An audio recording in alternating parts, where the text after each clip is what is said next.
Okay. Go live. All right. Should be coming on any second. Okay, we're live. Okay, hello everyone. We have Ray Lutz here tonight. He is an election integrity activist and expert.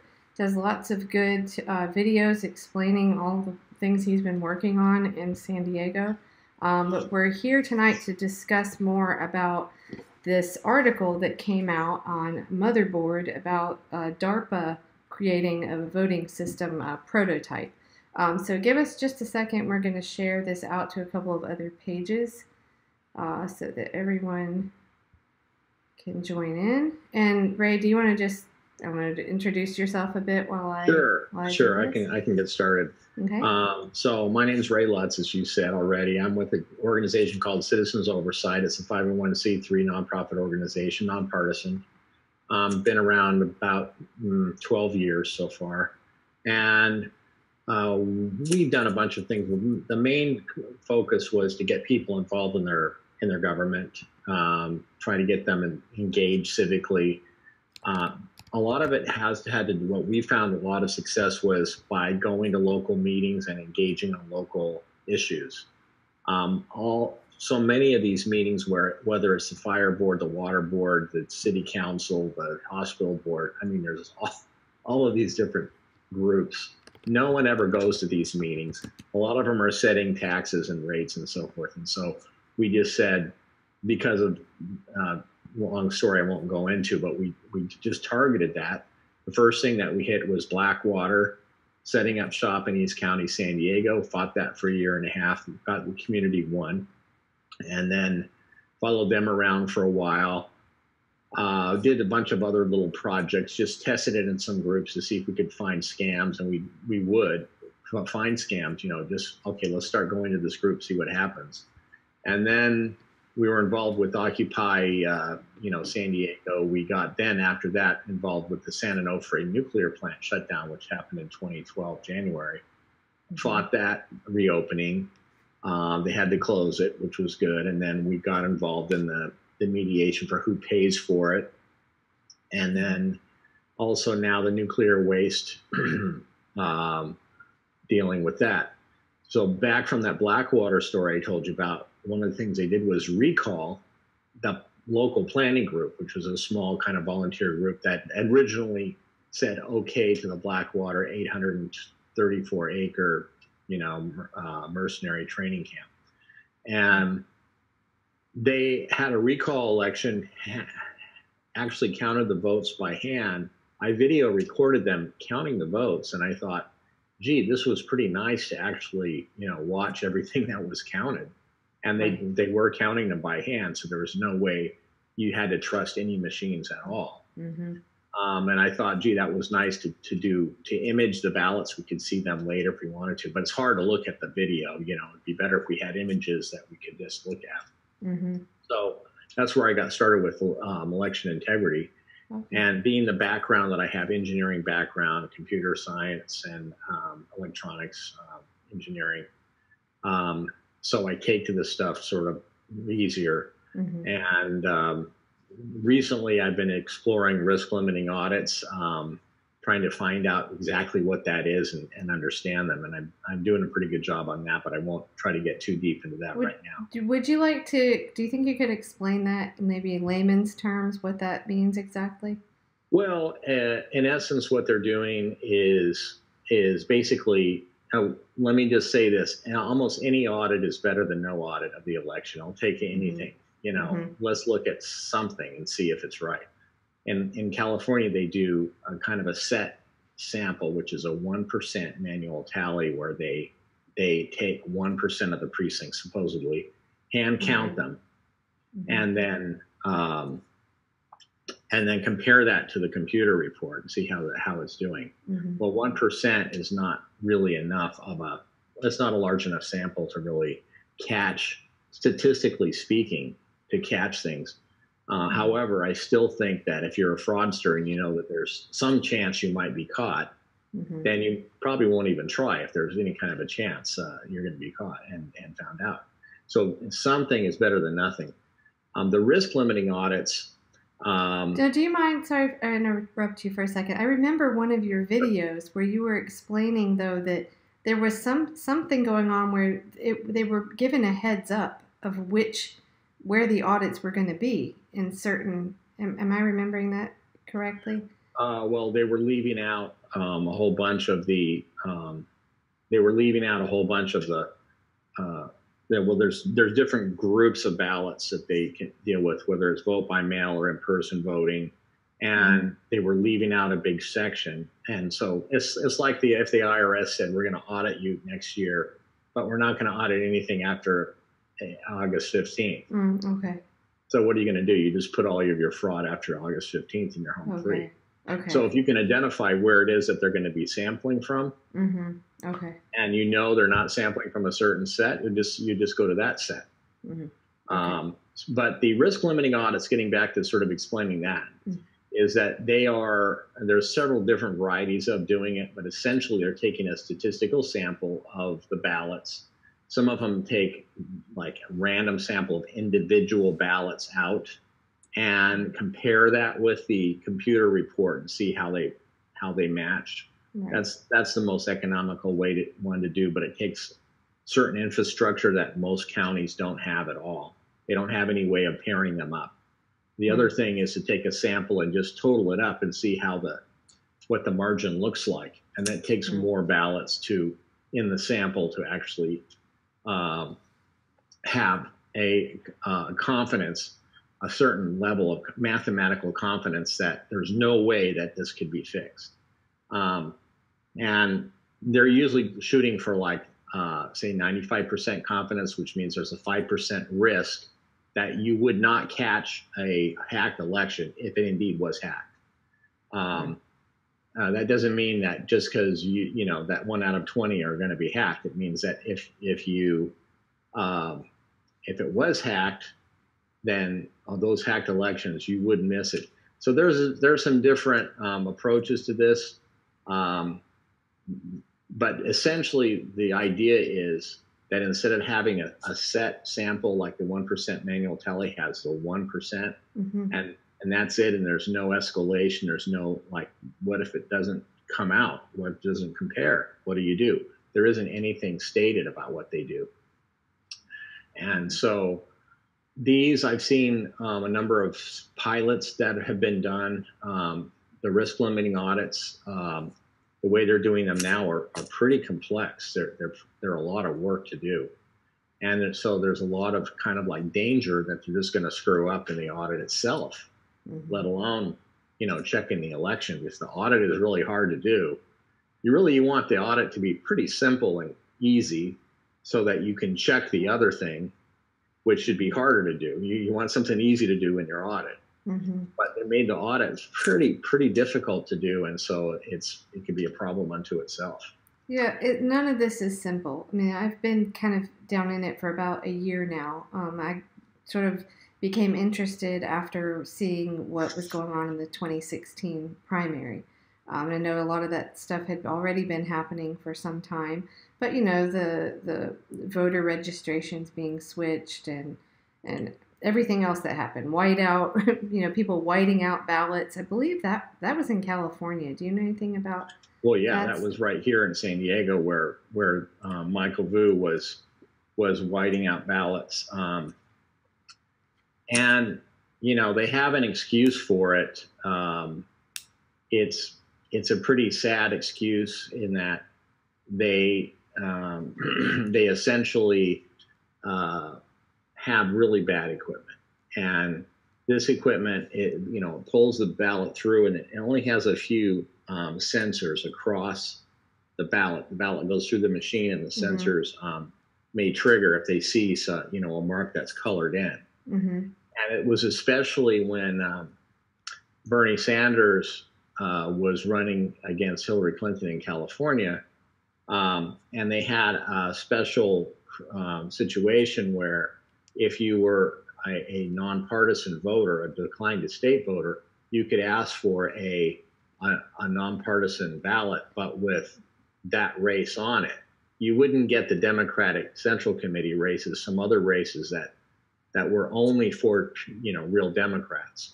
And so if you were a declined estate voter and you wanted to vote for Bernie in the primary, and that was a lot of people since Bernie Sanders was a nonpartisan, right, independent type of he wasn't a Democrat when he got started. So there's a lot of people that followed him that wanted to vote for him.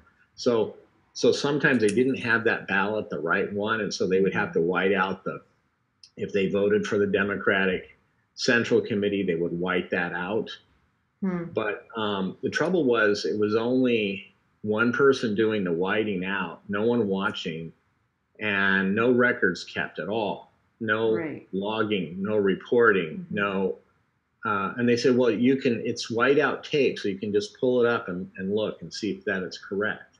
But no one does that. I said, well, let's take a look at them. No, you can't look at them. So this, the good news here in California is that they have just recently decertified, the Secretary of State has decertified a lot of the equipment, like this equipment in San Diego.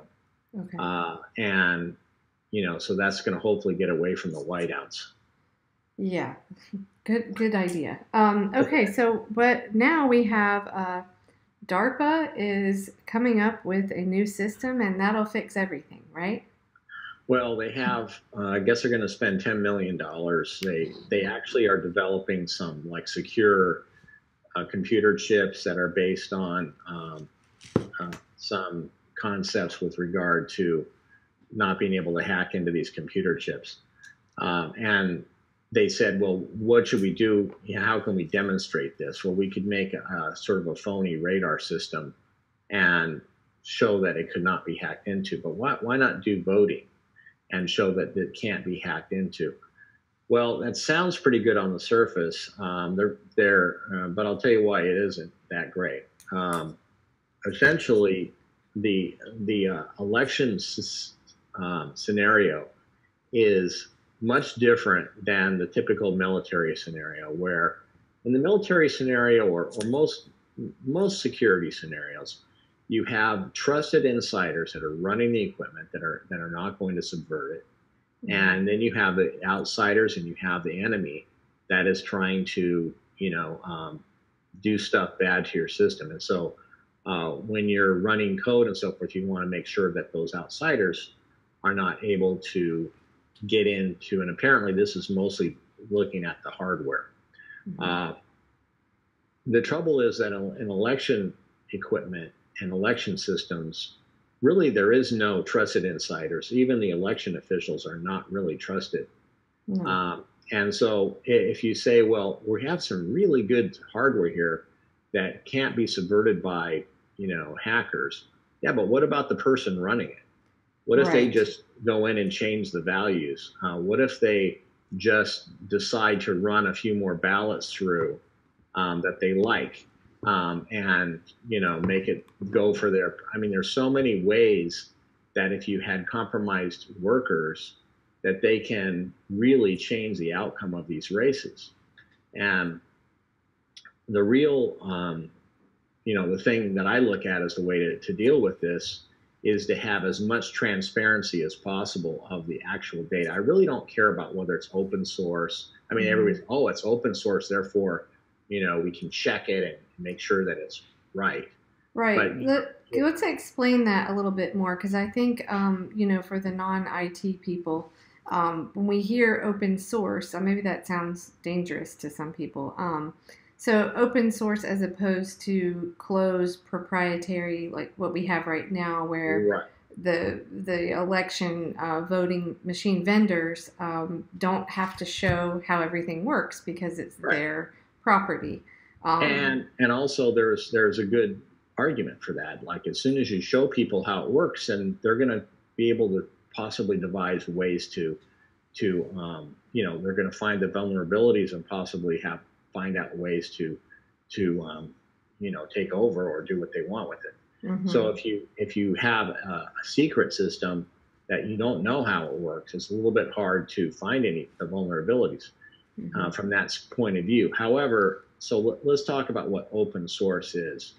This is a big sort of revolution that occurred in the software industry, because it used to be all proprietary. You know, everybody, like back in the, like when PCs were first, you know, getting started, you had your big players, Microsoft, Lotus. You know, they were all making their programs, and you know, Microsoft was based on a proprietary system that was not open, and it was a pain because they kept changing it all the time.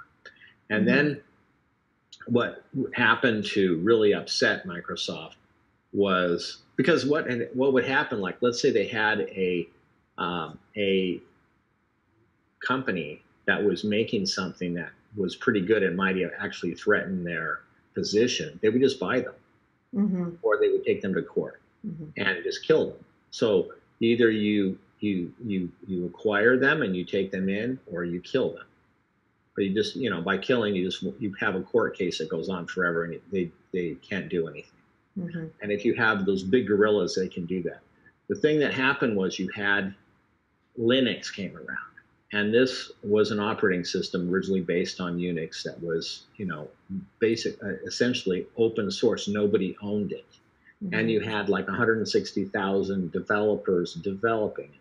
So it was impossible to buy. There was nothing for sale. It was free. And there was no way to kill it.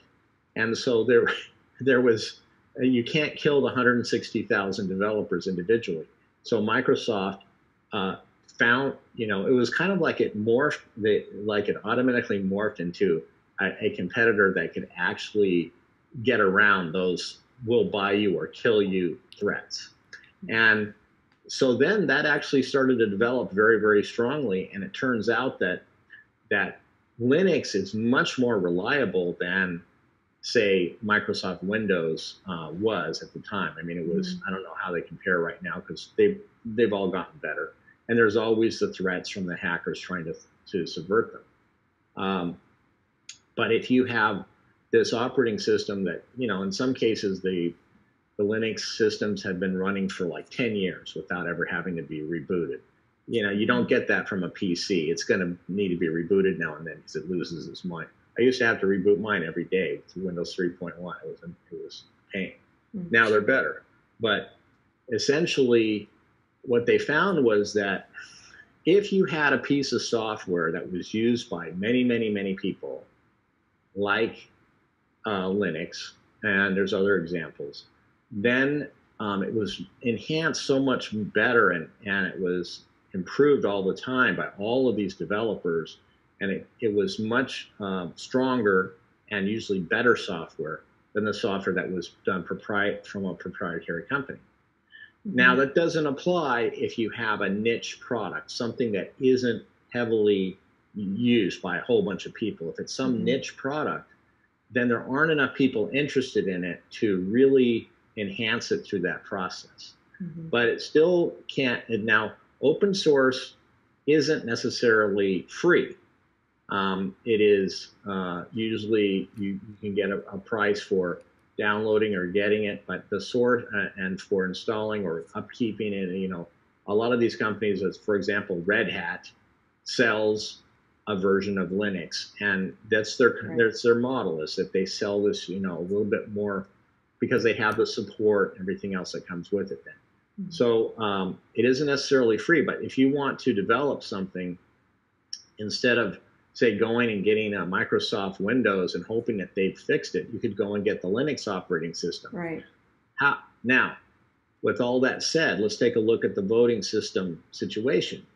Voting systems are a very small niche, really small.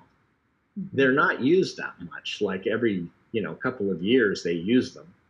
It's not like they're using them every day, really pounding on them. And you don't have a huge number of people that are really, you know, looking at the guts of these things to make sure that they're right.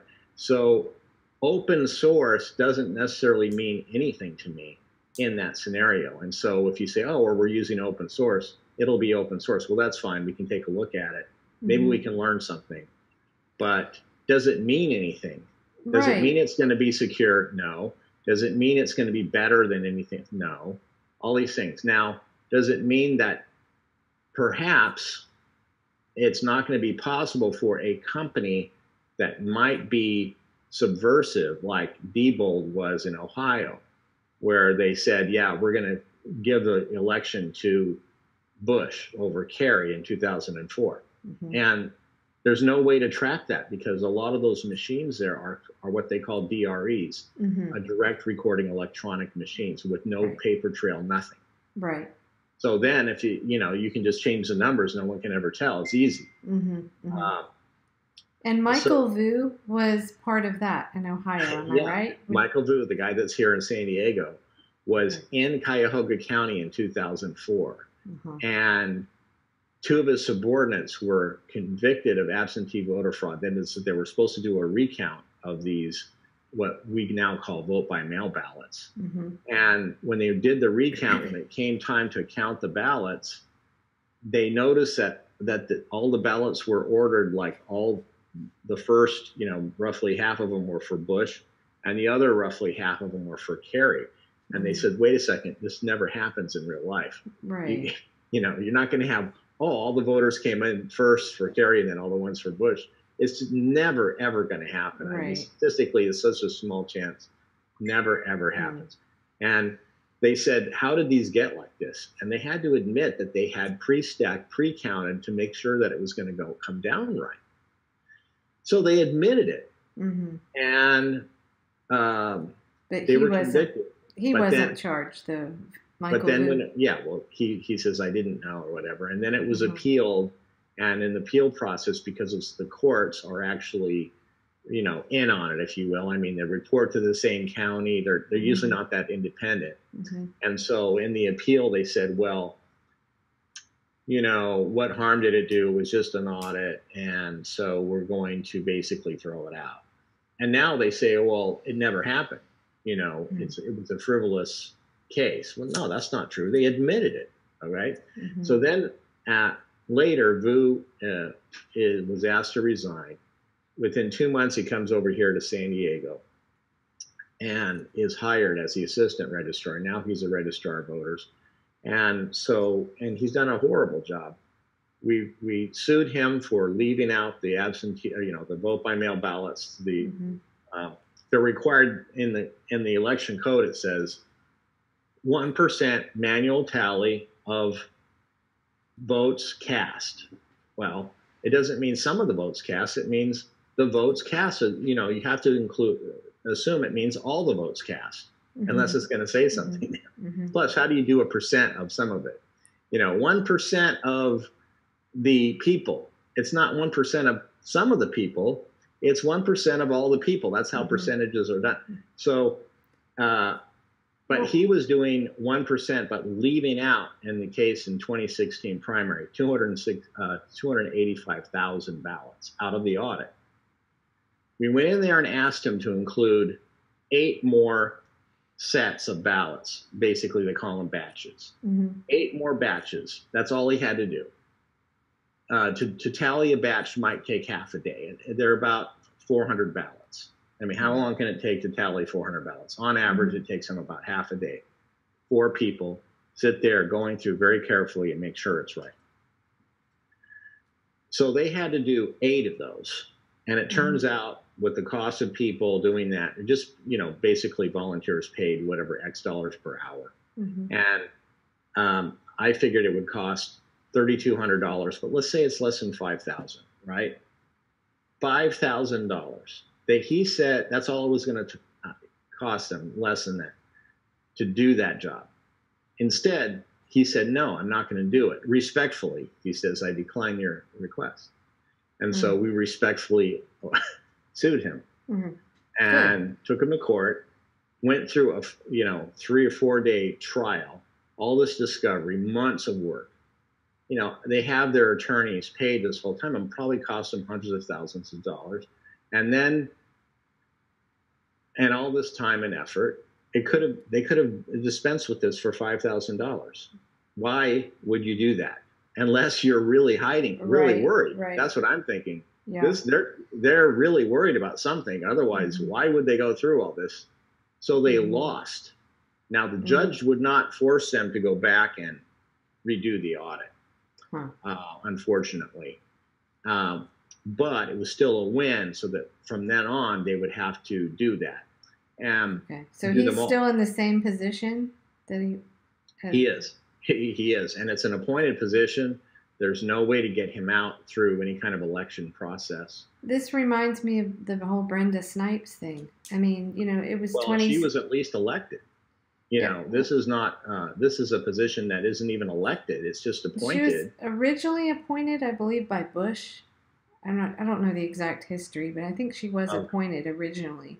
Well, yeah, I think you're right. I think she was appointed as a fill-in-the-blank position, and then she got renewed. Then re-elected, okay. So that's the kind of position that will renew because people don't know how well they're doing. It takes a lot of work.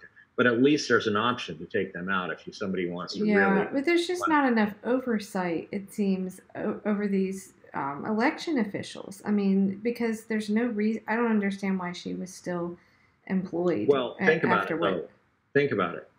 Who's going to oversee the faulty election official? That election official, all the people that have been elected had to go through that election official. Right. So they are not going to question what they did, and maybe if there was any funny business that went on, they benefited. Right. So, the potential overseers in our government are never going to do it. And the same is true for the media, I found. Like, I try to bring stuff up to the media and say, you know, this is wrong. They're like, okay, well, that's, you know, they don't say this, but it's basically, they say that's taboo. We don't want to get involved.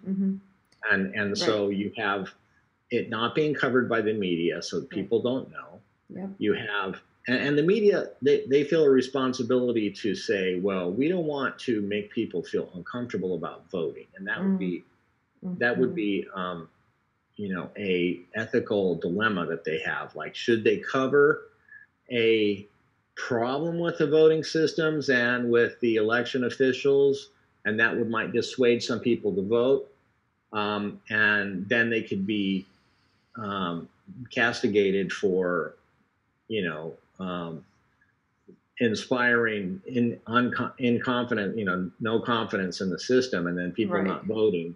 And so there's an ethical thing. Well, okay, I'm not going to cover it because I don't want people not to vote.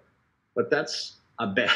That's a bad reason. It needs to be covered. It's the heart of our democracy, and that was the point during 2016 when I noticed that, you know, I was following this stuff on social media, and I thought, surely we're going to see this on the news, and nothing.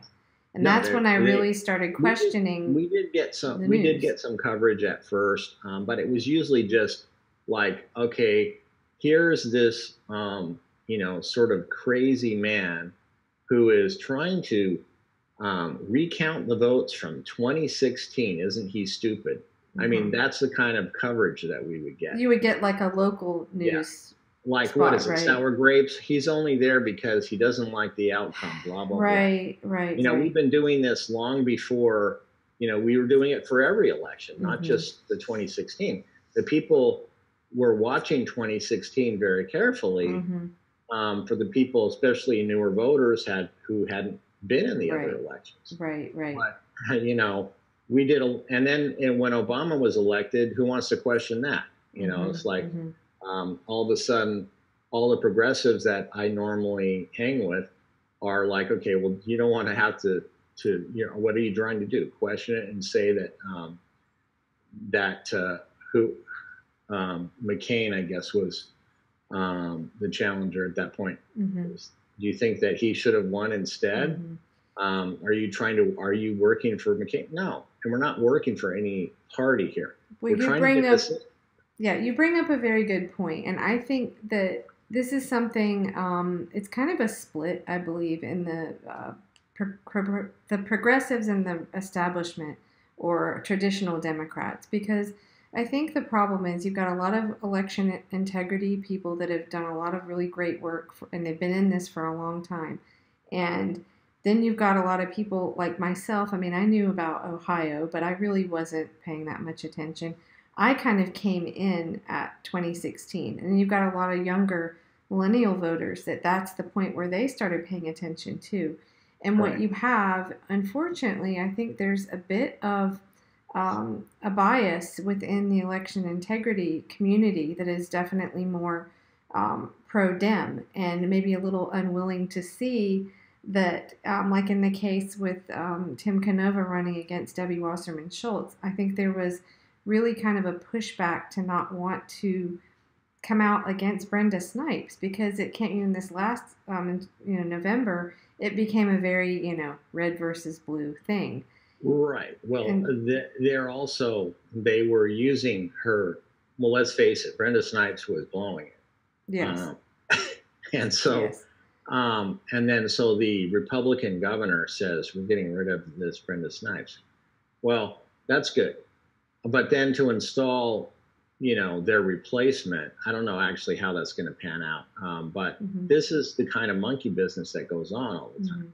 And so there is also, you got to remember this partisan effect, I call it, where, and it kind of comes to proof by the fact that the Democratic Party has started more wars historically than the Republicans. And why does that happen? Well, basically the Republicans will vote for any war. It doesn't matter who suggests it. Okay, they are kind of like more likely, trigger fingers on starting wars. Whereas the Democratic Party only will vote for it if their guy suggests it. If the Republicans suggest it, they're going to be against it. So it turns out that when the Democratic president is in power, then he suggests a war. The Democrats want to support their president. They vote for it, and of course, all the Republicans do. So then you have these wars started under mostly Democratic presidents. The big exception of that was after 9/11, everybody was ready to start a war. And so the Republicans were able to start it under their guy. And so you can say, well, what was that the reason that we had 9/11? Just so that we could start a war under the, could have been. I mean, I don't know for sure. But this partisan effect has played out almost predictably each and every time. And then, of course, if you have a president like Obama in power, then the Democratic and the progressive, left is going to be less likely to do anything. Right. They pretty much just lose interest. Yes. He's doing a good job. He did a pretty good job. I mean, I was only mad like once a week. It's not like now where I'm, mad several times a day. Yeah, but I think there was this just kind of looking the other way. It was always give this example. And a lot of things that Obama did were I think, really bad. Yeah. Not because, but I'm looking at it from further to the left of saying, he should have been, on further my way. Why did he give away all the leases in the Gulf of Mexico without anything in return? Just gave them away. I would think some more negotiation there, for example, would be better. So there was a lot of things, and I think in the case of Obama, since he almost had to make up for the fact that he was the first African American president who wanted to show in a way that he was kind of the player. But anyway, let's not go down that road too far. We can go on and on. Right. Well, okay. But since you mentioned, we're getting into defense and stuff here. Okay, so this voting system or prototype that they're coming up with. This is a DARPA, which is Defense Department's defense. So my thought instantly with that was that can't be good. I mean, we're putting this in the hands of defense. I don't know. I mean, ultimately, if it's verifiable and it's transparent, it doesn't really matter who comes up with it. But it just sort of set off alarm bells for me. Well, let's look at what they're proposing. They're proposing really two things. One is a ballot marking device, or BMD. And these have become popular. They've been pushing these lately because they think it's the best of both worlds. Right. It turns out it kind of adds more unpredictability than you might think. So the ballot marking device is where you go in to vote, and these are only used for in-person voting. Of course, when you're doing vote-by-mail voting, you're going to be, using the pen and marking, yourself. Hand mark paper ballot. Right. If you do a hand mark paper ballot, we know for sure that the person is looking, hand marking and understanding what they're doing. They're verifying what they're doing at the time. Mm-hmm. And it's the record in the paper at the end that can't be really subverted. It's a permanent record. It can be, because they can go in with just a pen and change it. White out. A bubble or two, or white out and all that jazz. Mm-hmm. But let's put that part aside. Mm-hmm. This is when you're verifying your vote. So it's all, we know that they're verifying and they're marking. The ballot marking device, you go into the touch screen type of voting system, you make your selections, mm-hmm. and it could be that you might be blind. Okay, so then you're using an audio headpiece, you're listening, and you're making your selections based on listening. I've watched blind and other people use these systems, and they can do that. Mm-hmm. Of course, do they really know that the ballot marking device is marking it the way that they said? No, right. Because they're now, for a person with the touchscreen, they go through the selections, the ballot marking device prints it out. Now, most of the time, they don't print out the regular type of ballot that you normally are used to, mm-hmm. which might have the name, like each of the names, like, Hillary Clinton in a bubble, Donald Trump, a bubble, mm-hmm. Each one of the people listed with bubbles that you would fill in. No, it just prints out the one that you selected. Mm-hmm. So if you voted for Trump, it would say Donald Trump. That's it, president, mm-hmm. and on down the line. And you could read that and verify that it's what you voted for. But do people read it and verify it or not? Now, in one of these systems, they have an auto cast mode where, it prints out the ballot and then you don't look at it. It goes straight into the bin. Then there's no chance of, if they know, okay, the person pressed auto cast, mm-hmm. then the software could be designed to mark it a different way. Right. The person would never know. Right. Also, you have the problem with these ballot marking devices is, what if they break? You have these expensive machines in the voting place, in the polling place. Instead of a pencil and a piece of paper in a little security booth. Right. Instead, you have, and this is all a kind of a scam for the companies that want to make millions of dollars, because they're really expensive, mm-hmm. these contracts mm-hmm. that they get into mm-hmm. with the government agencies. Mm-hmm. And like in Georgia just now, they said, oh, well, it's more efficient for us to get a ballot marking device equipment than it is to use paper. And I'm thinking, what are you talking about? It's got to cost more, mm-hmm. those ballot marking devices. So right. that they claim, though, is that if you're using the ballot marking device and you do your selections, it can tell you, oh, you know what?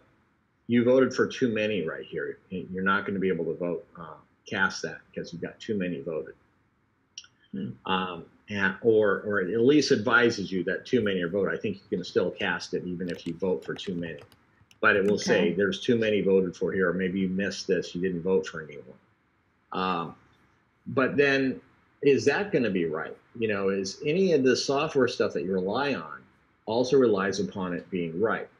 Now, they sometimes say, well, we can go in, it's open source, you can go in and check it, da-da-da-da.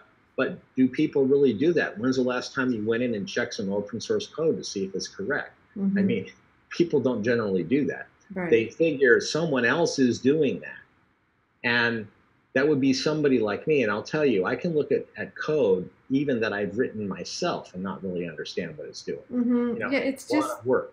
It's entirely too confusing for the general public, and it's asking people, it's handing over your trust to a machine, and I think that's the problem. Well, we had a discussion over the weekend. I asked a couple knowledgeable IT people about this article, and one of the things they brought up was the hardware, and you probably can explain this, but something about called an ASIC, like that this could be just swapped out in the hardware.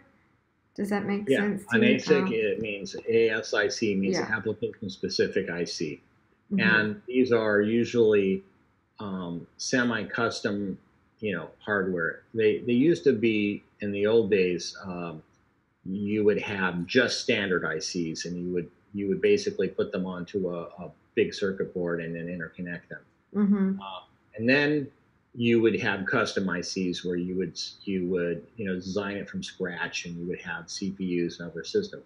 Mm-hmm. Then they came up with something that's sort of in between, where it is a sort of a general purpose array of stuff that you might want to use on the chip, and you can interconnect it on the chip. And so then it's a cheap way to make a sort of special purpose chip. And so that's what it's called, an application specific IC. That's, you just use it for this one application. It's not general purpose. And they have these all the time in systems. They go from just one little tiny chip up to, big giant gate arrays.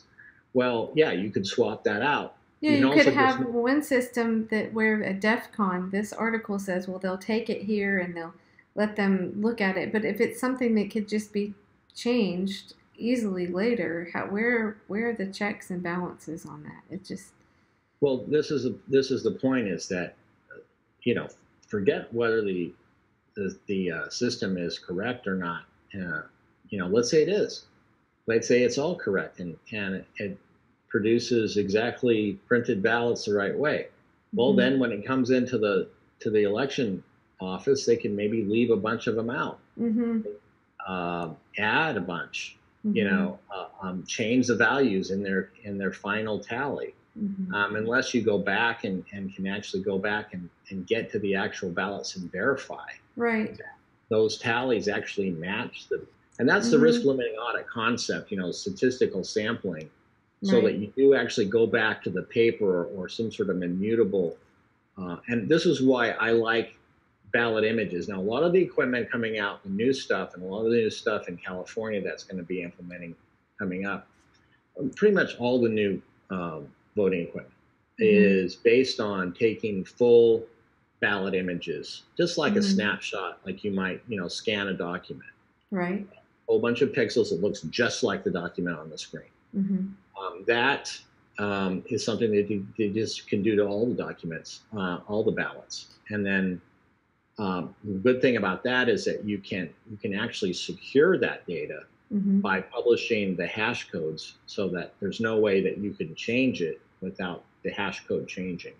And by having those ballot images, you also eliminate the possibility that somebody can just add a little mark onto the ballot. Because this, I think, what happened in, Virginia in this last election, maybe it was North Carolina, where they had, it was a tie. It was just about, I think it was North Carolina, remember? It was just about a tie. And they actually, remember that recently they had the guy who was blackface, the governor said that he had blackface, and actually said, yeah, I did, but wasn't that time. and then the second in command was a black guy who had some sort of like possible Me Too situation. And then there was the next guy down who looked like he had problems too. All this came out all at the same time. Well, that governor only got into office because of one vote. They were going to flip a coin. And then they found this one ballot that had a marking, like it was both of the items were marked, but one of them had a kind of like, looked like a slash through it. But to me, it still should have been taken as an overvote. They said, well, because it had a little bit extra mark in it, it was for this guy. And it was really, this is the problem, is somebody could go in later, take a piece of a pencil and just mark through one of them or put an X on it. And like, no. Well, how would you know that wasn't on the original ballot?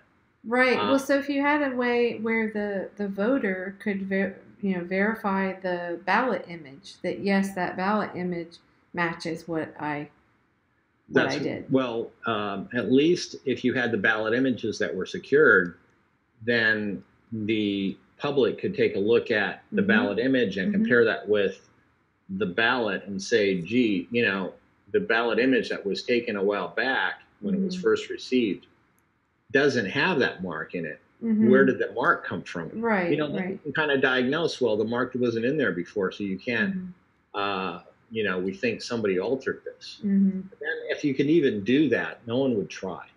No one would try to alter it. Right, right. You have the ballot images sitting there ready to look at. And I actually think that there's a really good way to audit the ballots using ballot images.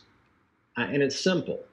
You just look at all the images. You have them. You can have I would like to have a independent access to the ballot images, so my own software can go through the ballot images and total it up. See, I'm not an insider. I'm an outsider. Yeah, I've always wondered that why that couldn't be possible to do. It is possible, and you know there has to be certain security things in place to make sure that the ballot images are secured. That is, that they can't be altered very easily.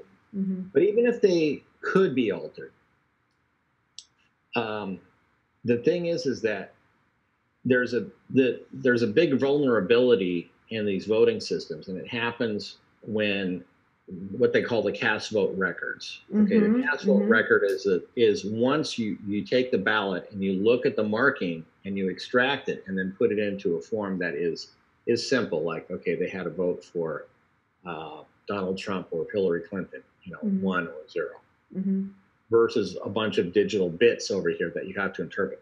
So that cast vote record is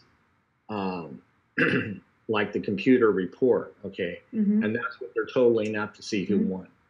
Well, it's fairly easy to change that. I mean, you could change the values in that and just move them around and have your desired candidate win. No one would be the wiser unless they could compare back to the original ballots or those images. Well, the images could catch that because they were made early on. And if they were changed, then you would also catch that they don't not matching at all either. If they were not changed, you would see, okay, there's a change, something was changed here. You could find it. But we're dealing with a situation right now with, I know most about what happened in Broward County because I was there and paying attention, but they didn't even save the ballot images, and there's no, even though they were told you're legally required to, and now I guess that's in court.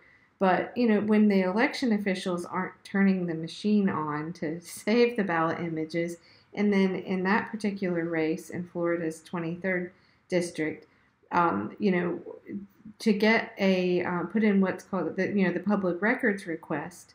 All that they spit back, which was after the election was certified, was all that, I guess that would be a cast vote record in an Excel sheet. Like so there's no way to check any of it.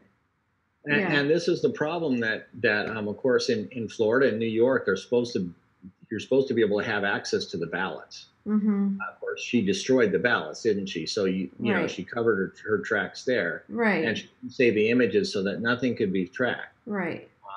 So that makes you a little bit suspicious, doesn't it? I mean, for this stuff to happen, it just people don't choose to break the rules. She could just be completely inept, but I don't think there's too much of this going on that we're watching. That is.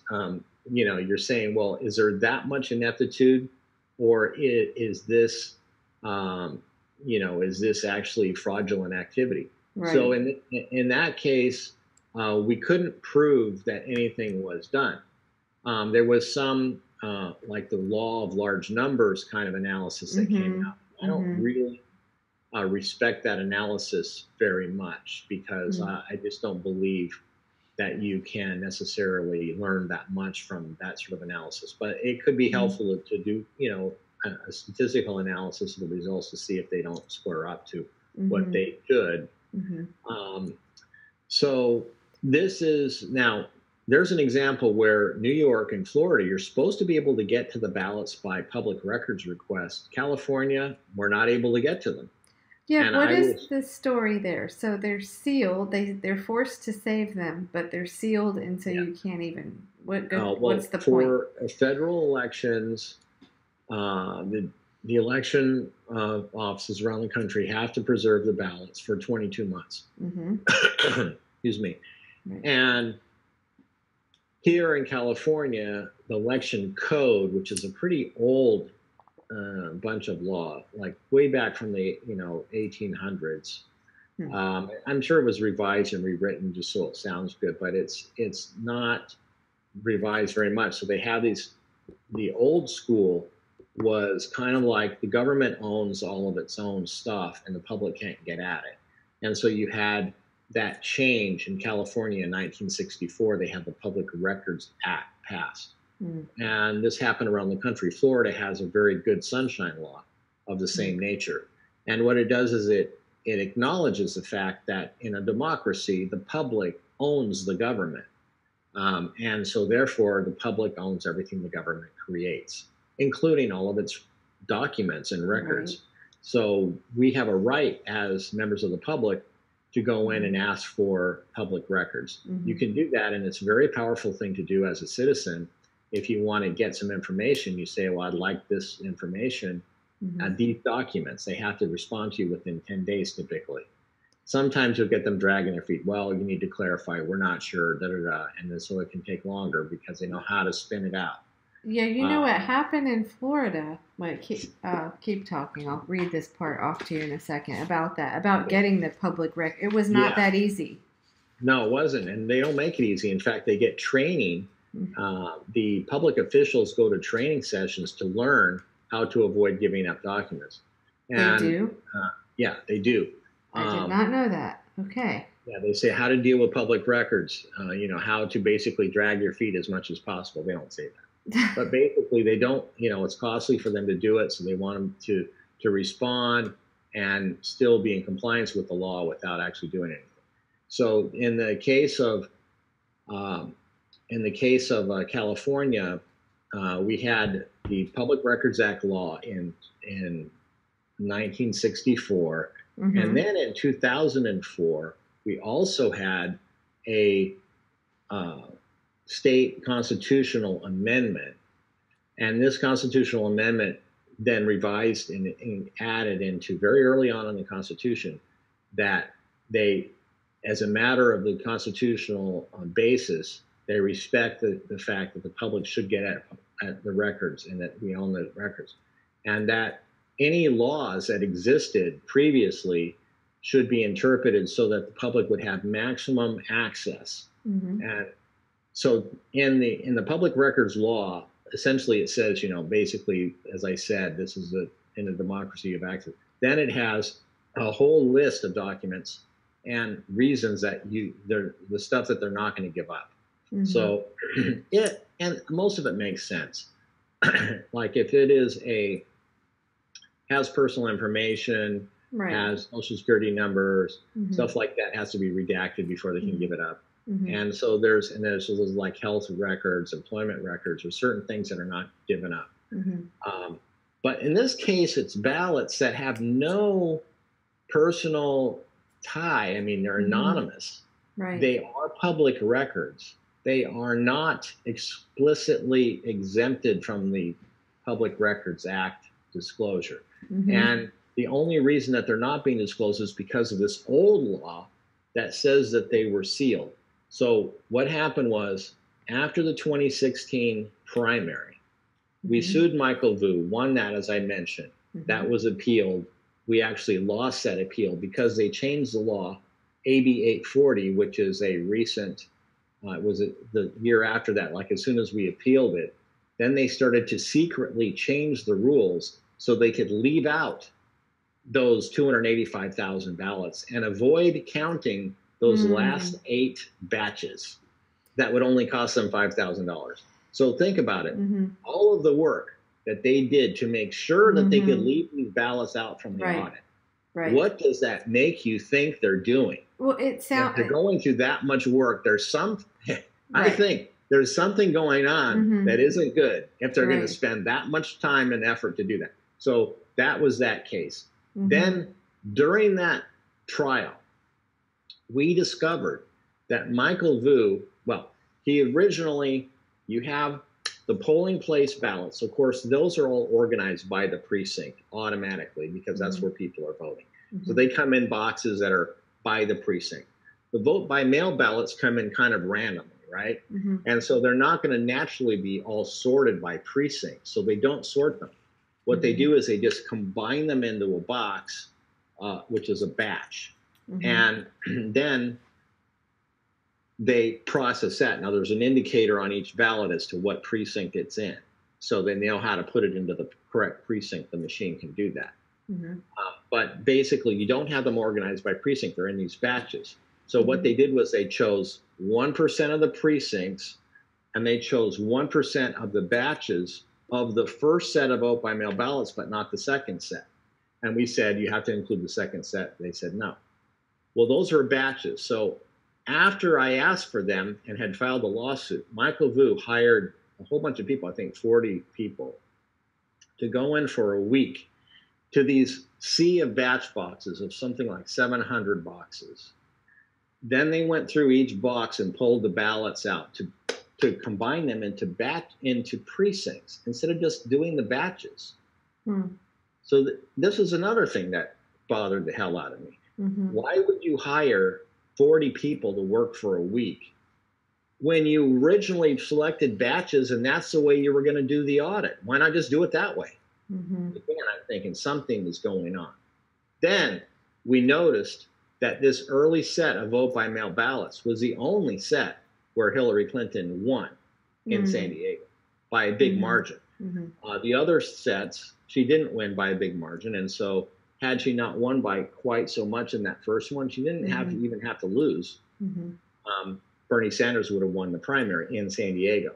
Right, and we talked about this, I think, when we did another panel, we had some other people join last May, I think was when you talked about how it literally flipped the Hillary. Yeah, it was basically flipped from the polling place to the early vote-by-mail ballots. Is like, in the early vote-by-mail ballots, it was like Hillary Clinton won by something like 58 to 42 and percent. And then in the polling place, it was Bernie won 58 to 42. And then he won even more, especially in the provisionals. The later vote-by-mail ballots, it was 50-50. So had Hillary Clinton not won quite so much in that first set, Bernie would have taken San Diego County. So we thought, okay, well, we really want to look at those ballots now because there was so much manipulation that goes on. We don't believe that anything is right at this point. None of that was necessary. I mean, the media already had called it for Hillary the night before. So Right. Well, and plus, here's the thing, and this is why our judicial contest effort did not pan out. But at least we tried it. We wanted to see how to do it and what would their arguments be. But essentially they said, okay, first of all, you have to sue in Sacramento, not San Diego, because this was a statewide race. And then obviously you have to show, before they'll do anything, that there's a chance that Bernie Sanders would have taken the state. That's very hard to do. It's very hard to have enough evidence to say that he could have taken the whole state. Right. So when you have these statewide elections, it's extremely hard to do that kind of a challenge. So we weren't successful in doing that challenge. But concurrently with that, I had asked for doing the public records request for the early vote-by-mail ballots. I don't want to look at all of them. I just want to be able to go in there and randomly sample them to see what the hell is going on. And I can do it like a statistical audit, like a risk limiting audit concept on that first batch to see how it matches to the actual results. Well, they said no, as we talked about, because they were sealed, right? There's an election code, they're sealed. And so we can't give them to you because they're sealed. Here, our hands are tied. And so the court went along with them. But then we appealed it to the appellate level, and they're taking it on. They still haven't finished to find out if that law, because remember that constitutional amendment that went through in 2004 and the Public Records Act of 1964 overrides this 90 law that says that they're sealed. We think. Okay. And we think that the sealing is not to make it so people can't look at them. It's so that they're kept in a pristine condition so that they can look at them. Right. And so that's why we think they're misinterpreting the concept of sealing, because why the hell would you say seal them and keep them for 22 months for nothing? Right. No one can look at them. It doesn't make any sense. No, it makes no sense. So we think there's a good chance, and this would be a huge win, if we can get the appellate court to agree with us that now we can get to the ballots in California.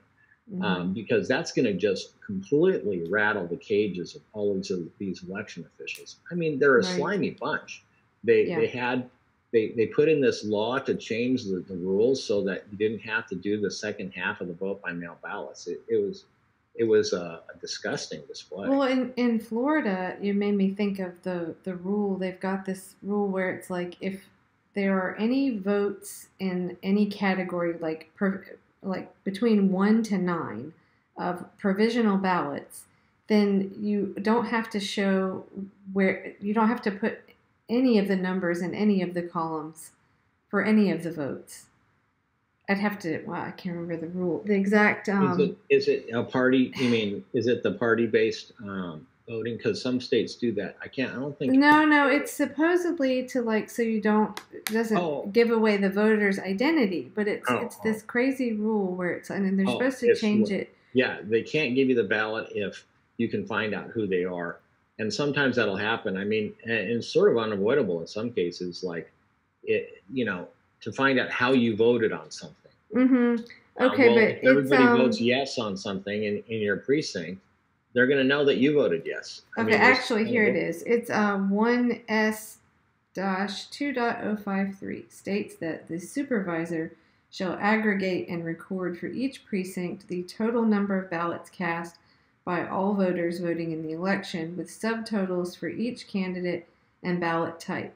If a precinct has a subtotal of 1 to 9 votes, the supervisor shall report 0 votes in all subtotals, except in the total votes group for that precinct. So it basically leaves you where you can't see any, just 0 across everywhere. It just has the total there. Right. Well, I think that's okay what they're doing right there. I think it may be confusing how they're saying it, but one of the issues that comes up is that if you want to get to the ballots, they're not going to just let you go in there and start rifling through them and making them a mess.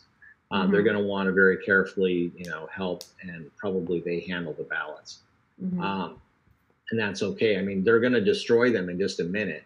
So we're thinking, I think in California for this case, for the primary ballots for the 2016 election are still being held, or they should be held for us, because we're still in process with this case.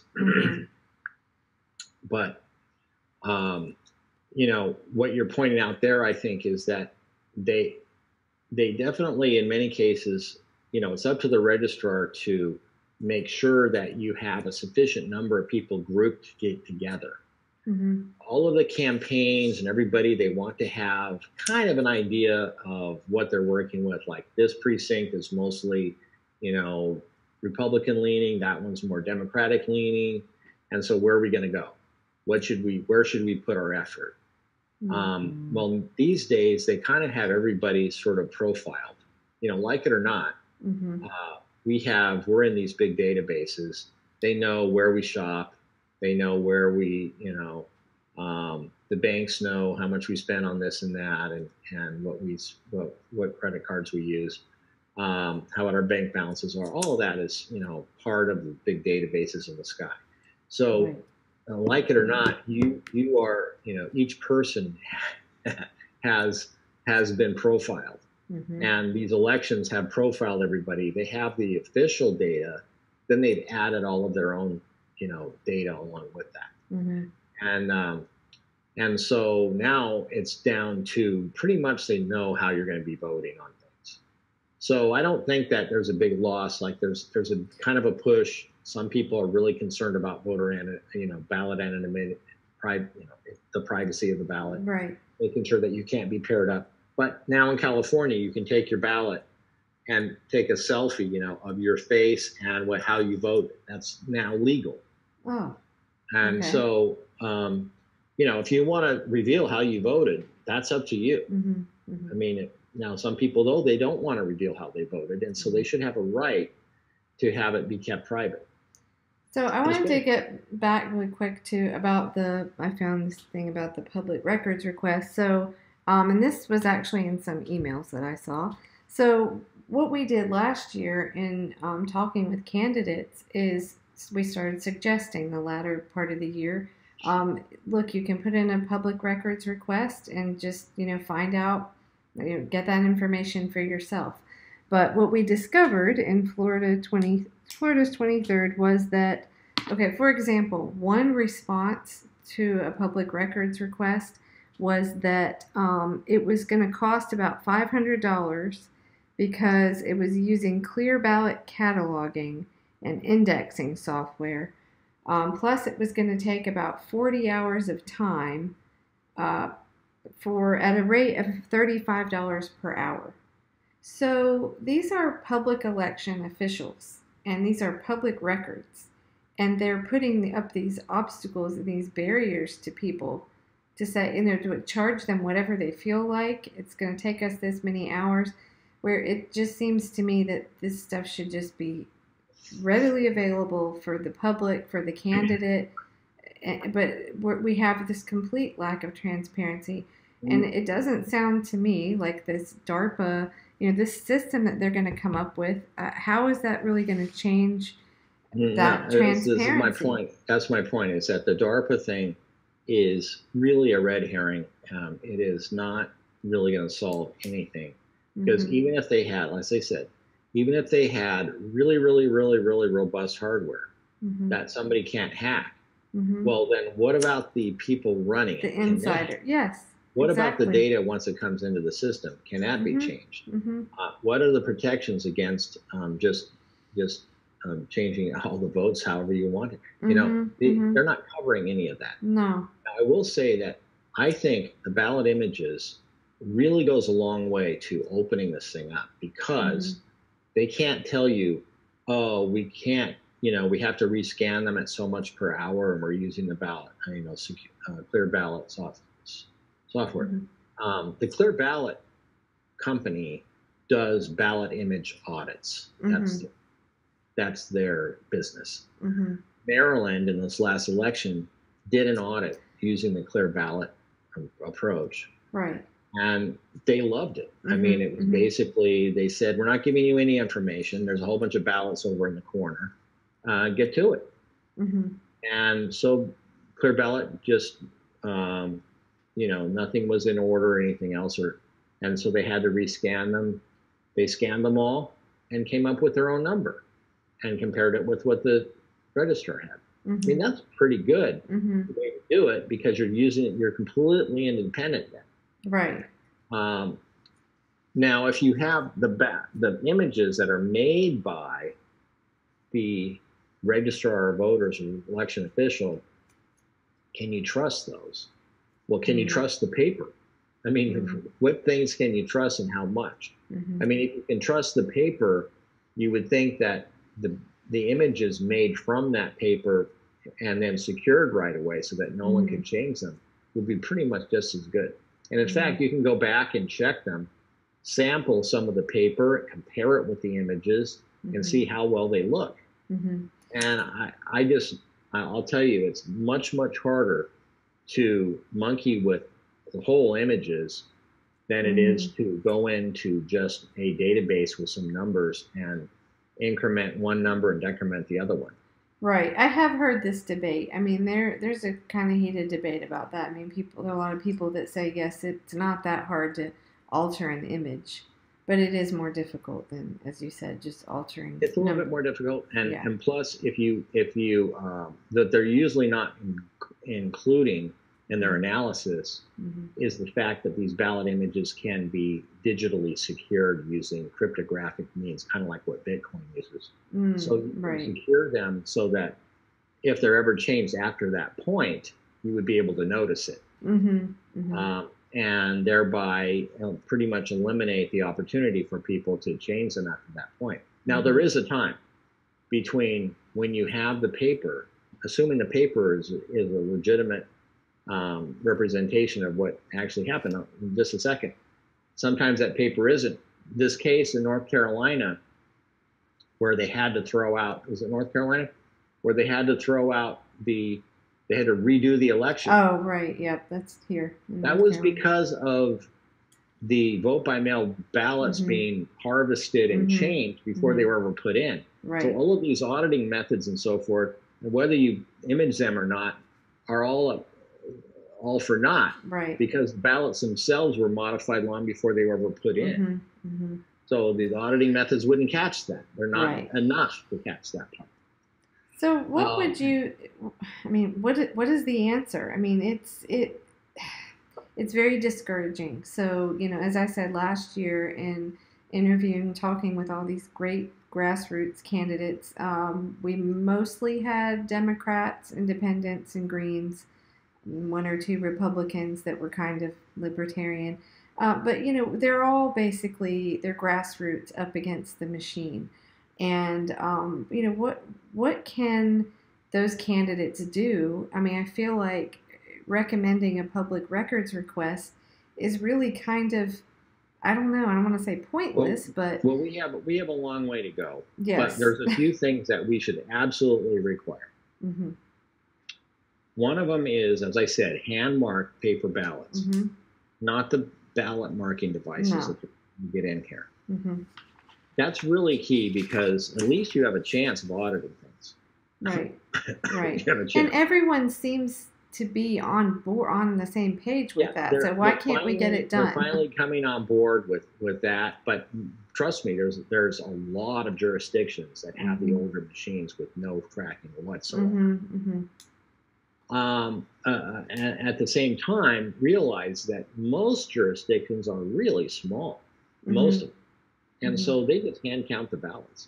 Right. And that's fine.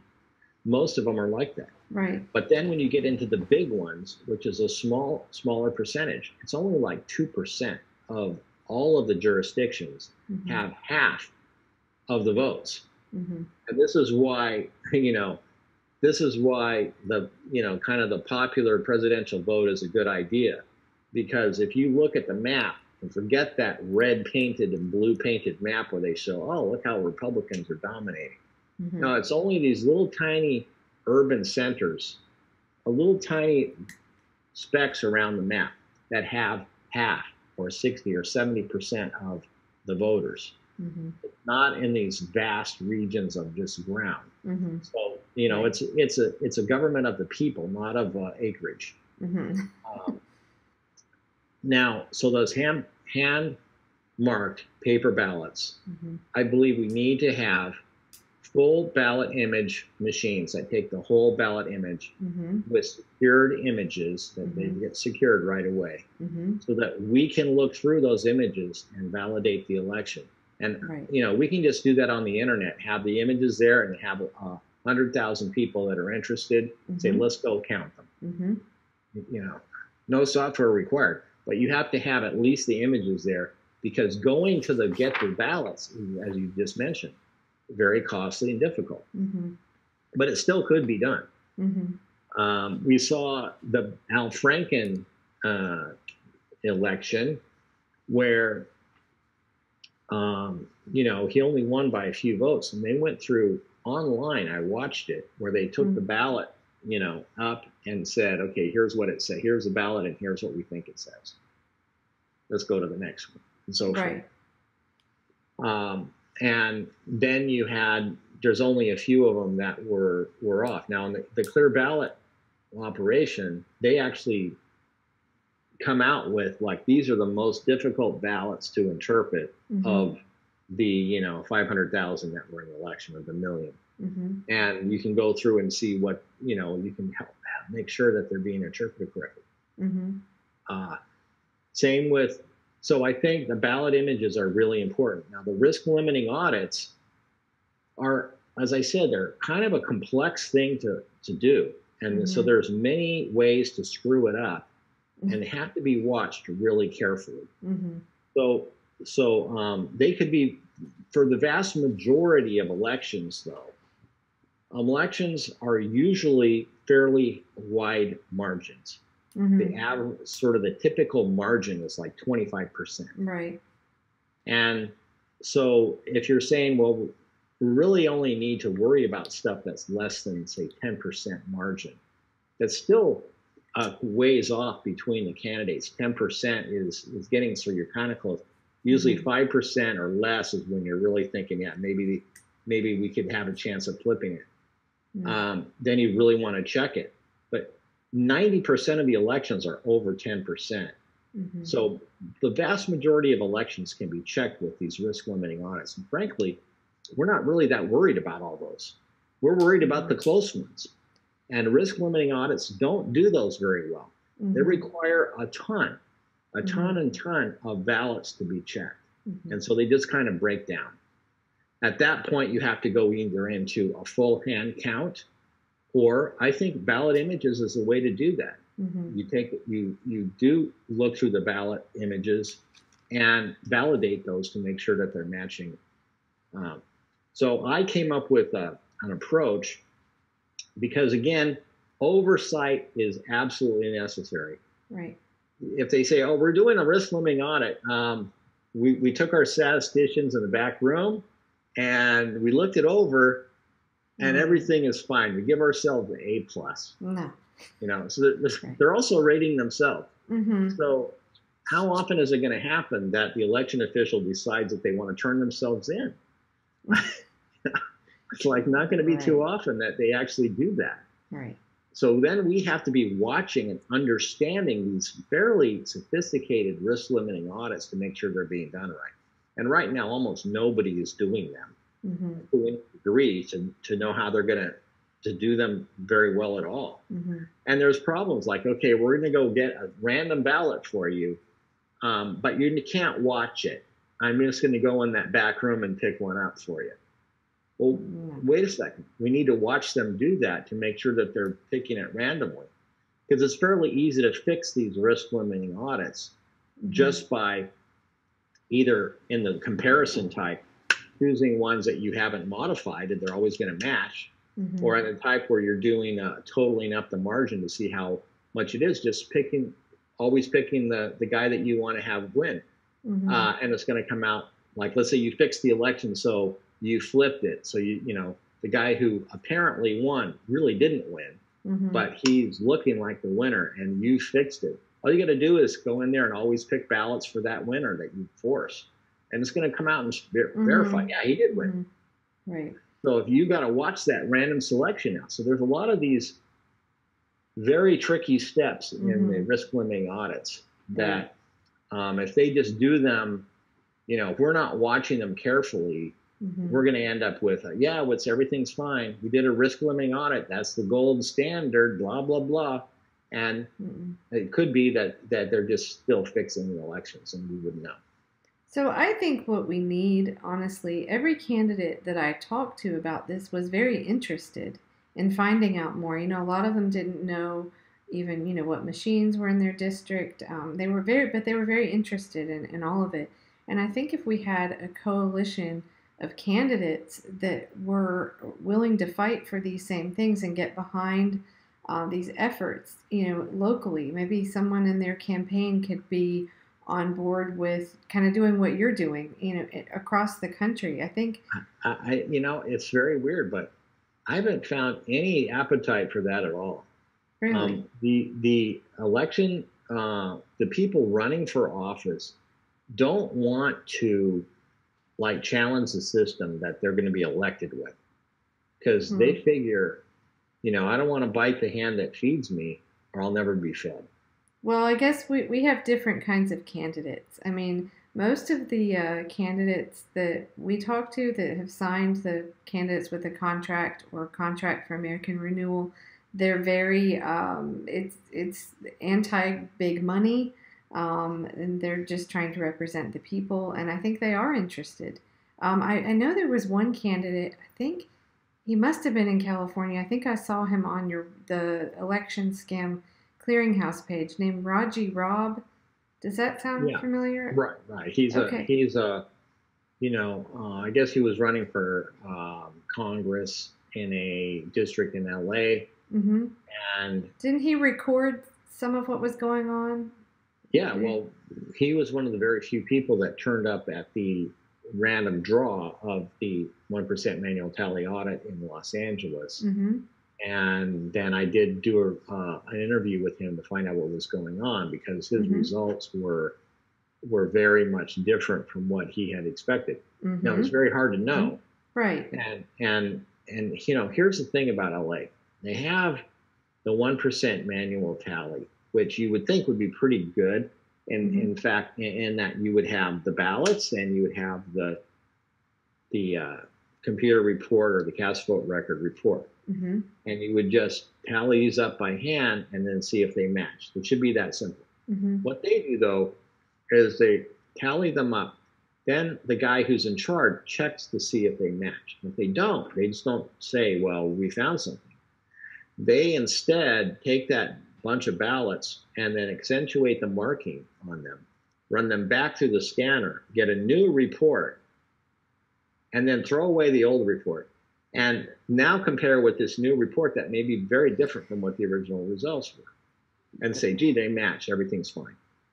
That makes me think of in Chicago. What is her name? Laura. So there's Dr. Laura Chamberlain. Yes, I met her in Philly at DNC week. I actually ended up marching around with her. I just happened to run into her. But I actually never met her, but we've had many conversations. Boy, was she mad. She was detailing how when they're in their audit, they would have, and now in Chicago, erased. They sat there and erased. The Chicago city is a jurisdiction, a separate jurisdiction that's separate from the rest of Cook County, which is the non-city area. And Cook County, what was that? What is Chicago? Well, that's where all the mafia lived, right? And you know, it's just a very, you know, they've probably been fixing elections for years.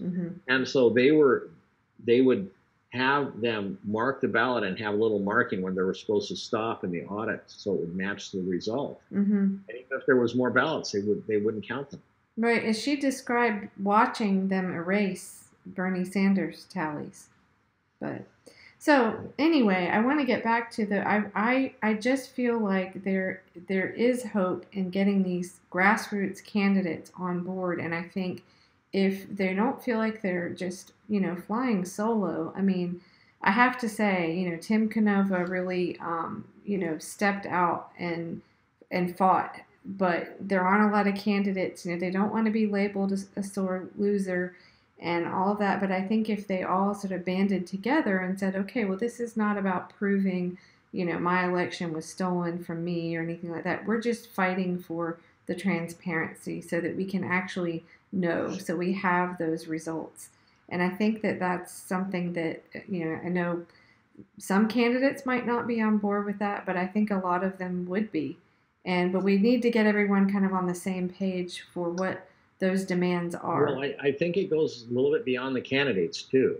As I said, it's not all in the candidates' lap. We, the people, are in charge of our elections. Right. And if we don't pay attention, then we're going to lose control. Yeah. So what we've been trying to do. Well, that's already what's happened. Yeah. At Citizens Oversight, we're trying to get control back. And so what we wanted to do was we've been trying to recruit people around the country to just do a very few steps in order to make sure that the audits that are being done are done correctly. Right. And a little bit of oversight goes a long way.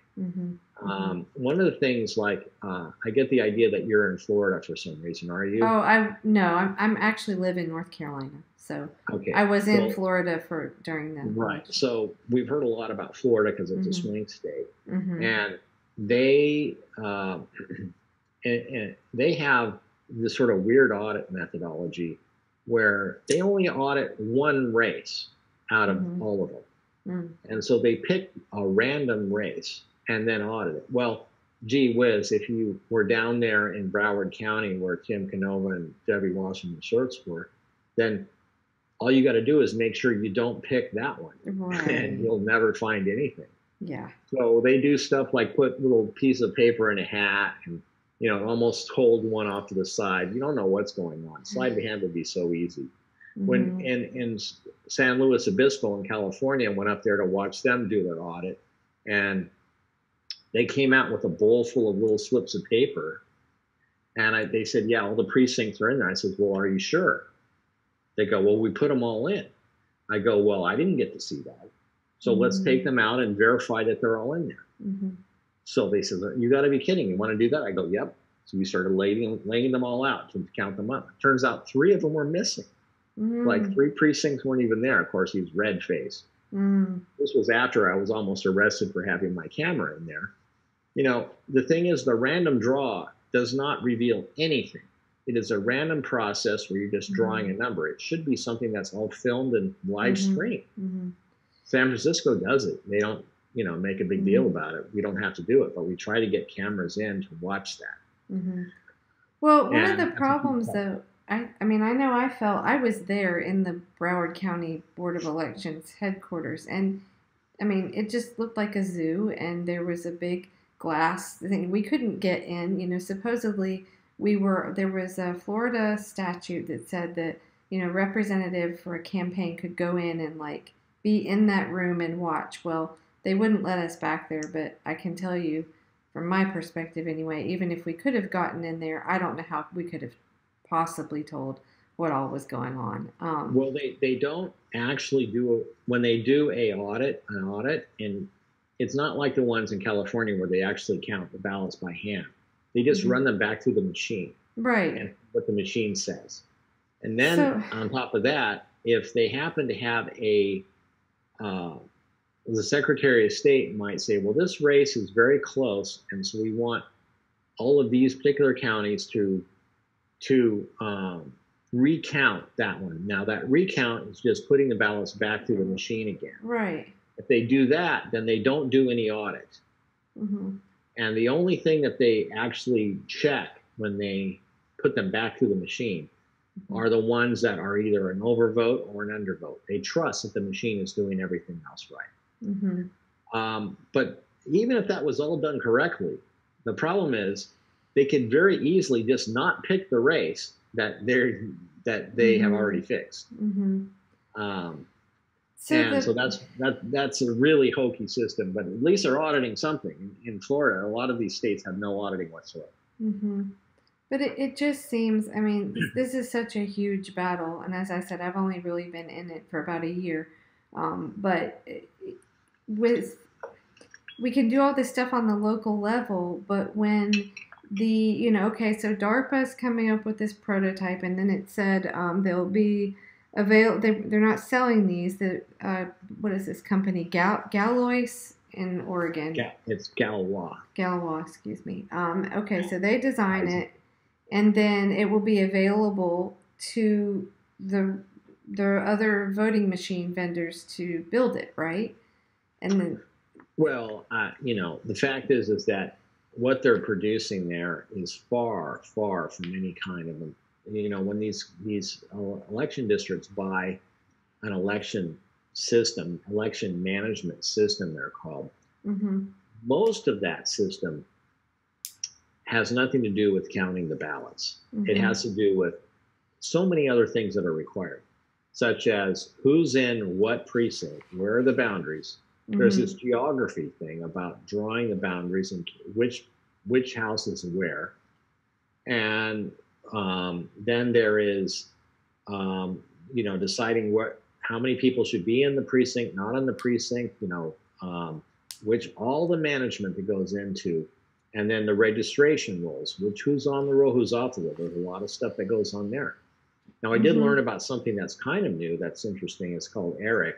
It's the Electronic Registration Information Center. Yeah, I saw that on your... and that is a way that a lot of the states now can check on their registration rolls by running them across this ERIC thing, and they can find out if that person has moved to another state or has moved into their state. And it actually has come up with registering a lot of people that just moved into the state because they didn't know they were there. And they said, you can register because we've been notified that you moved into our state. And so it actually is not a purging thing so much, even though there is some of that if they move out. but it's actually been one of the most successful voter registration methodologies that has come around. So it's not really making either side happy, and it's making both sides somewhat happy. And so everybody's willing to use it. And the states are funding that. And so Eric is going to, it's a big effort. So anyway, getting back, there's election management systems that go into that. Nothing like that is going to be created by DARPA.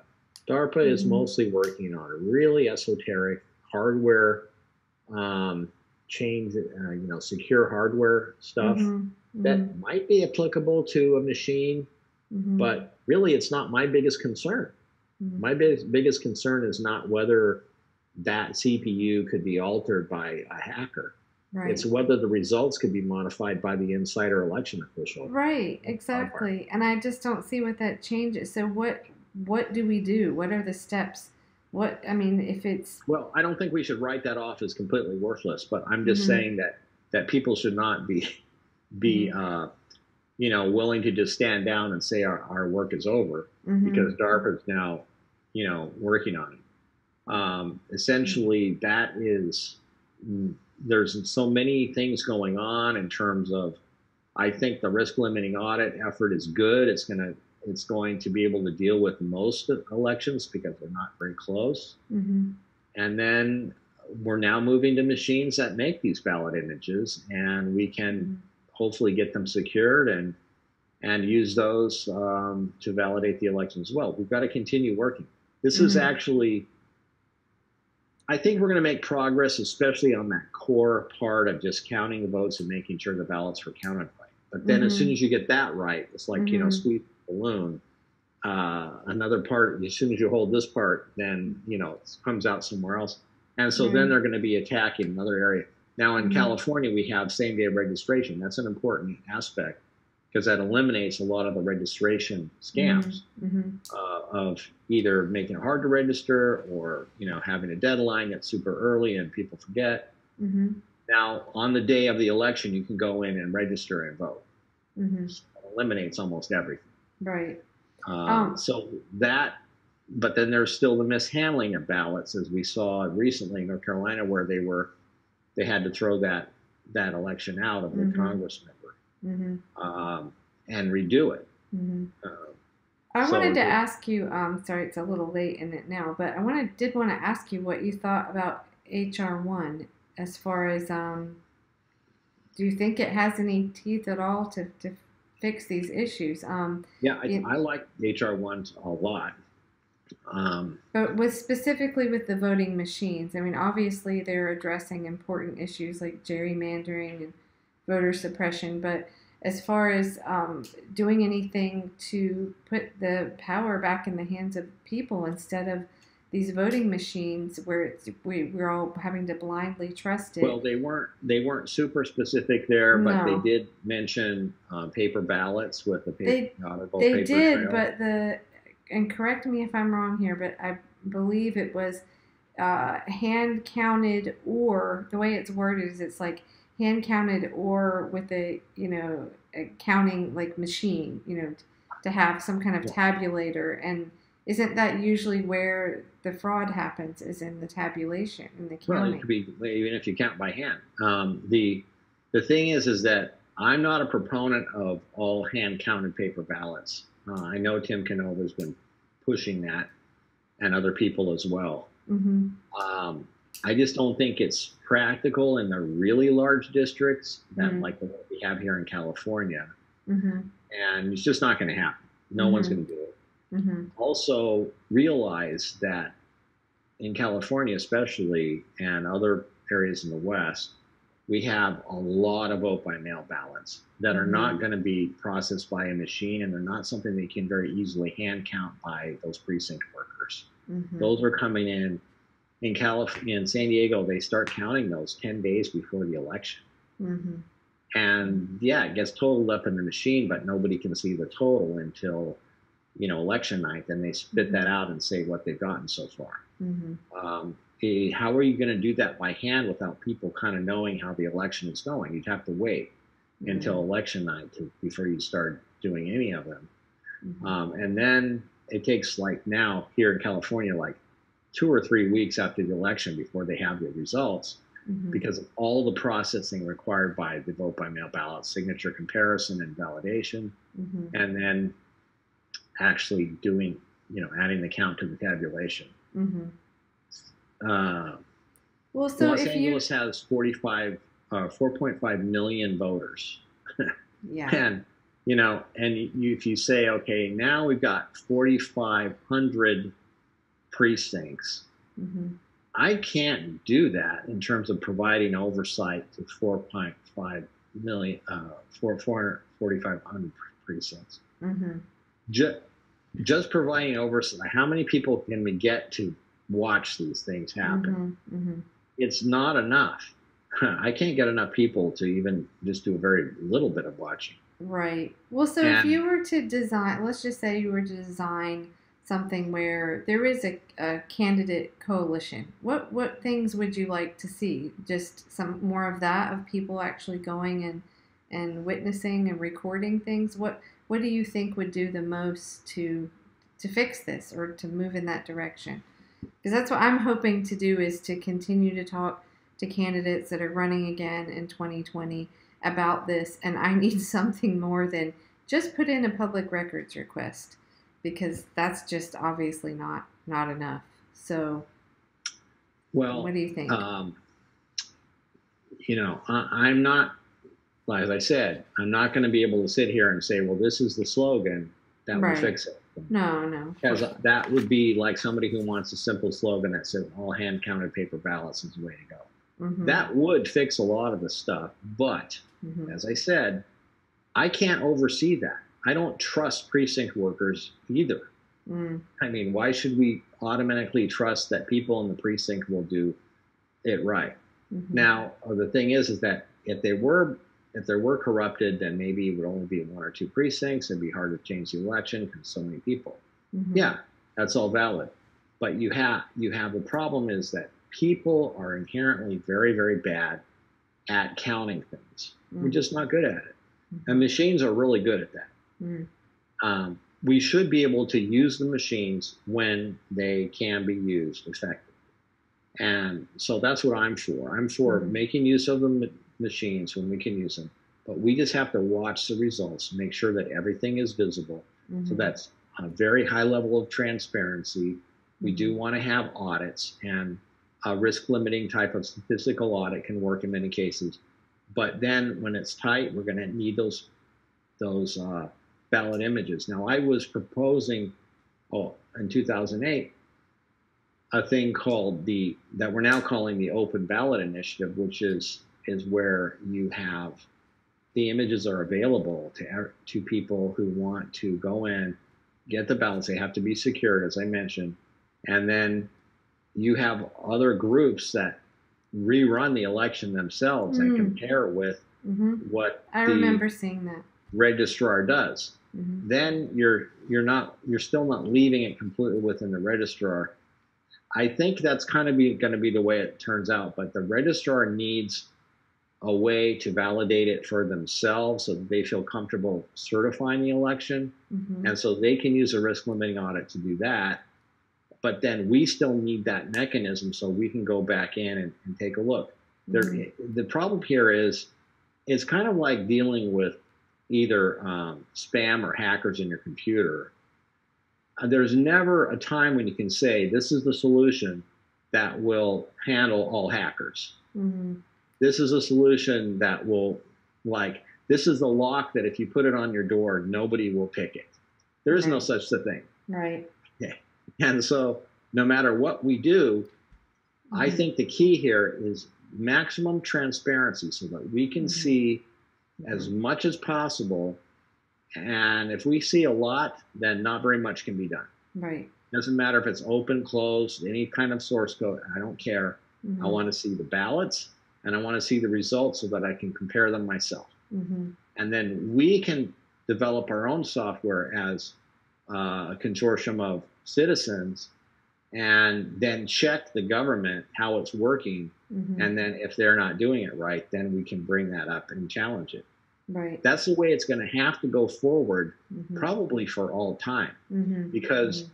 these elections are so consequential that they're always going to be fodder for hacking and manipulation. Right.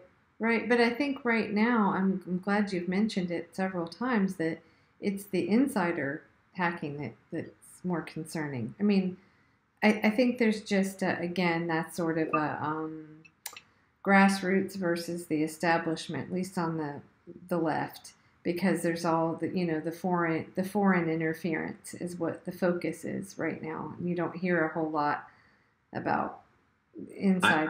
I haven't seen the evidence that the foreign interference actually got into modifying the votes. No, What we did see was foreign interference that was manipulating the the. registration.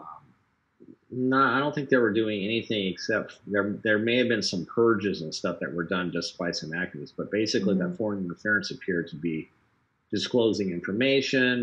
We had the Hillary email dumps and stuff, which I thought was actually kind of a good thing to disclose that the DNC was not being fair.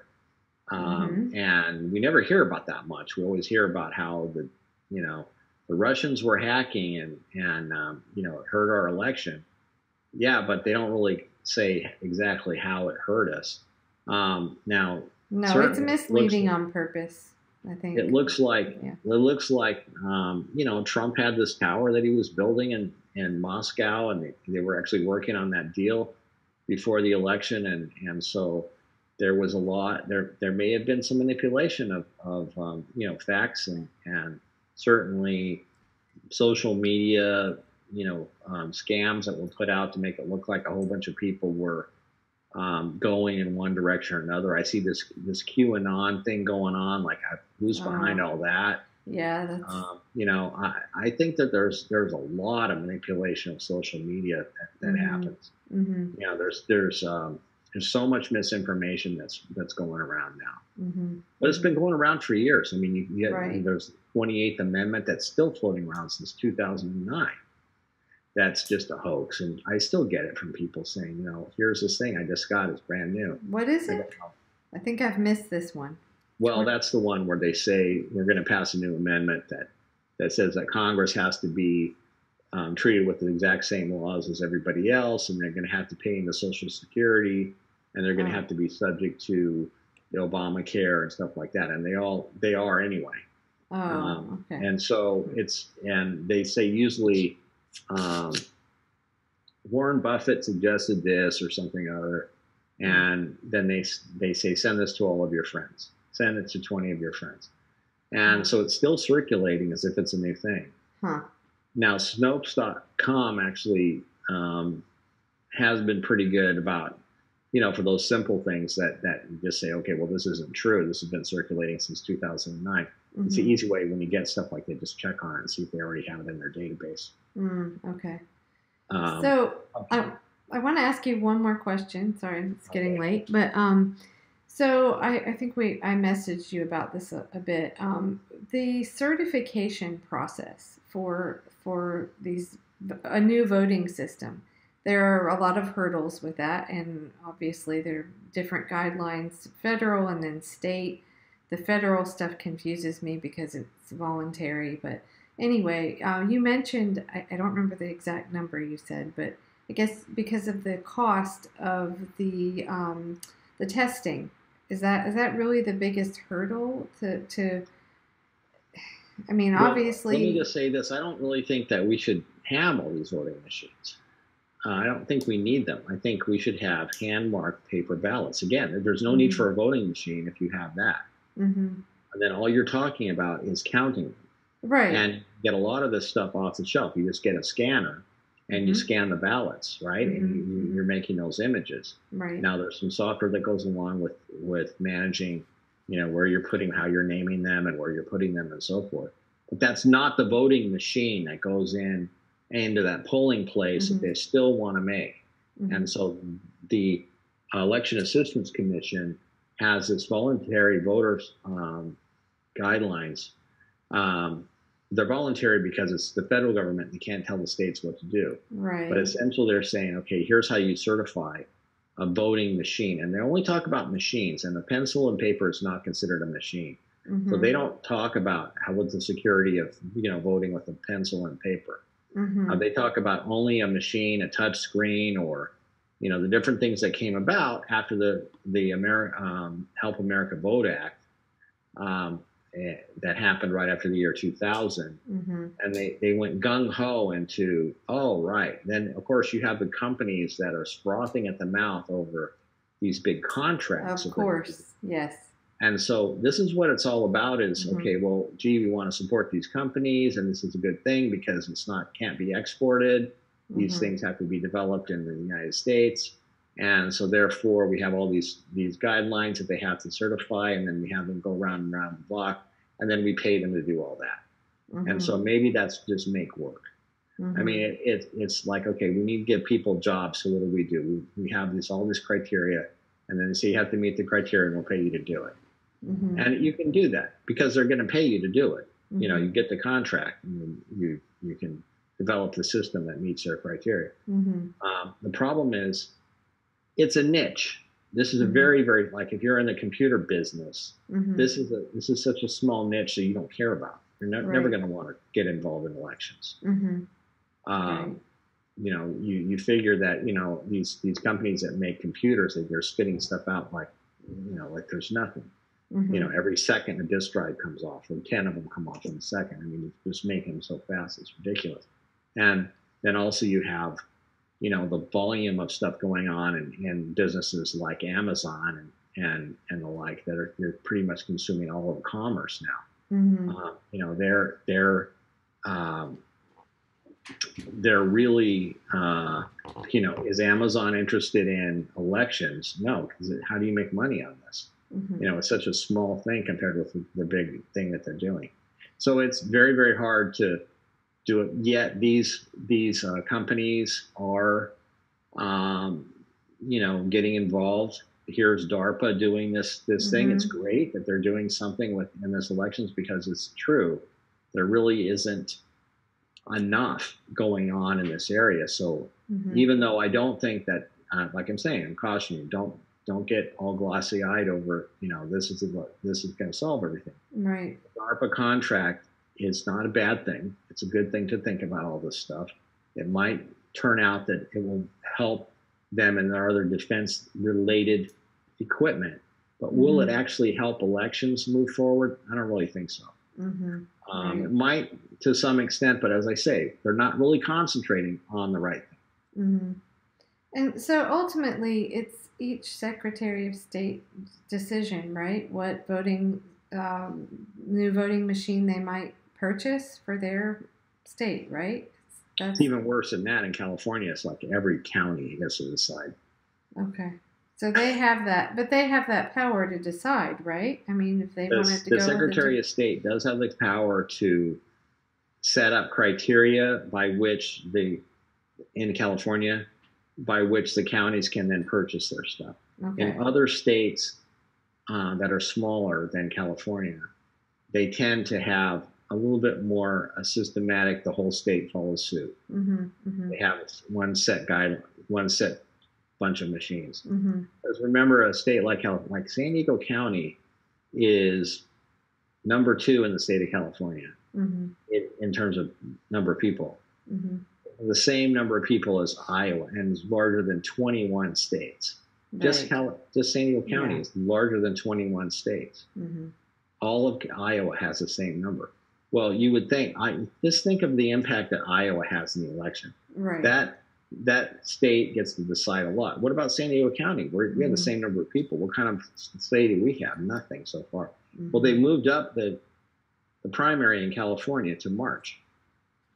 So instead of being in June, so there's this competition of all the different jurisdictions want to be earlier and earlier, right? Mm-hmm. So that then they can have a larger say. So already this Friday, Bernie Sanders is coming to San Diego.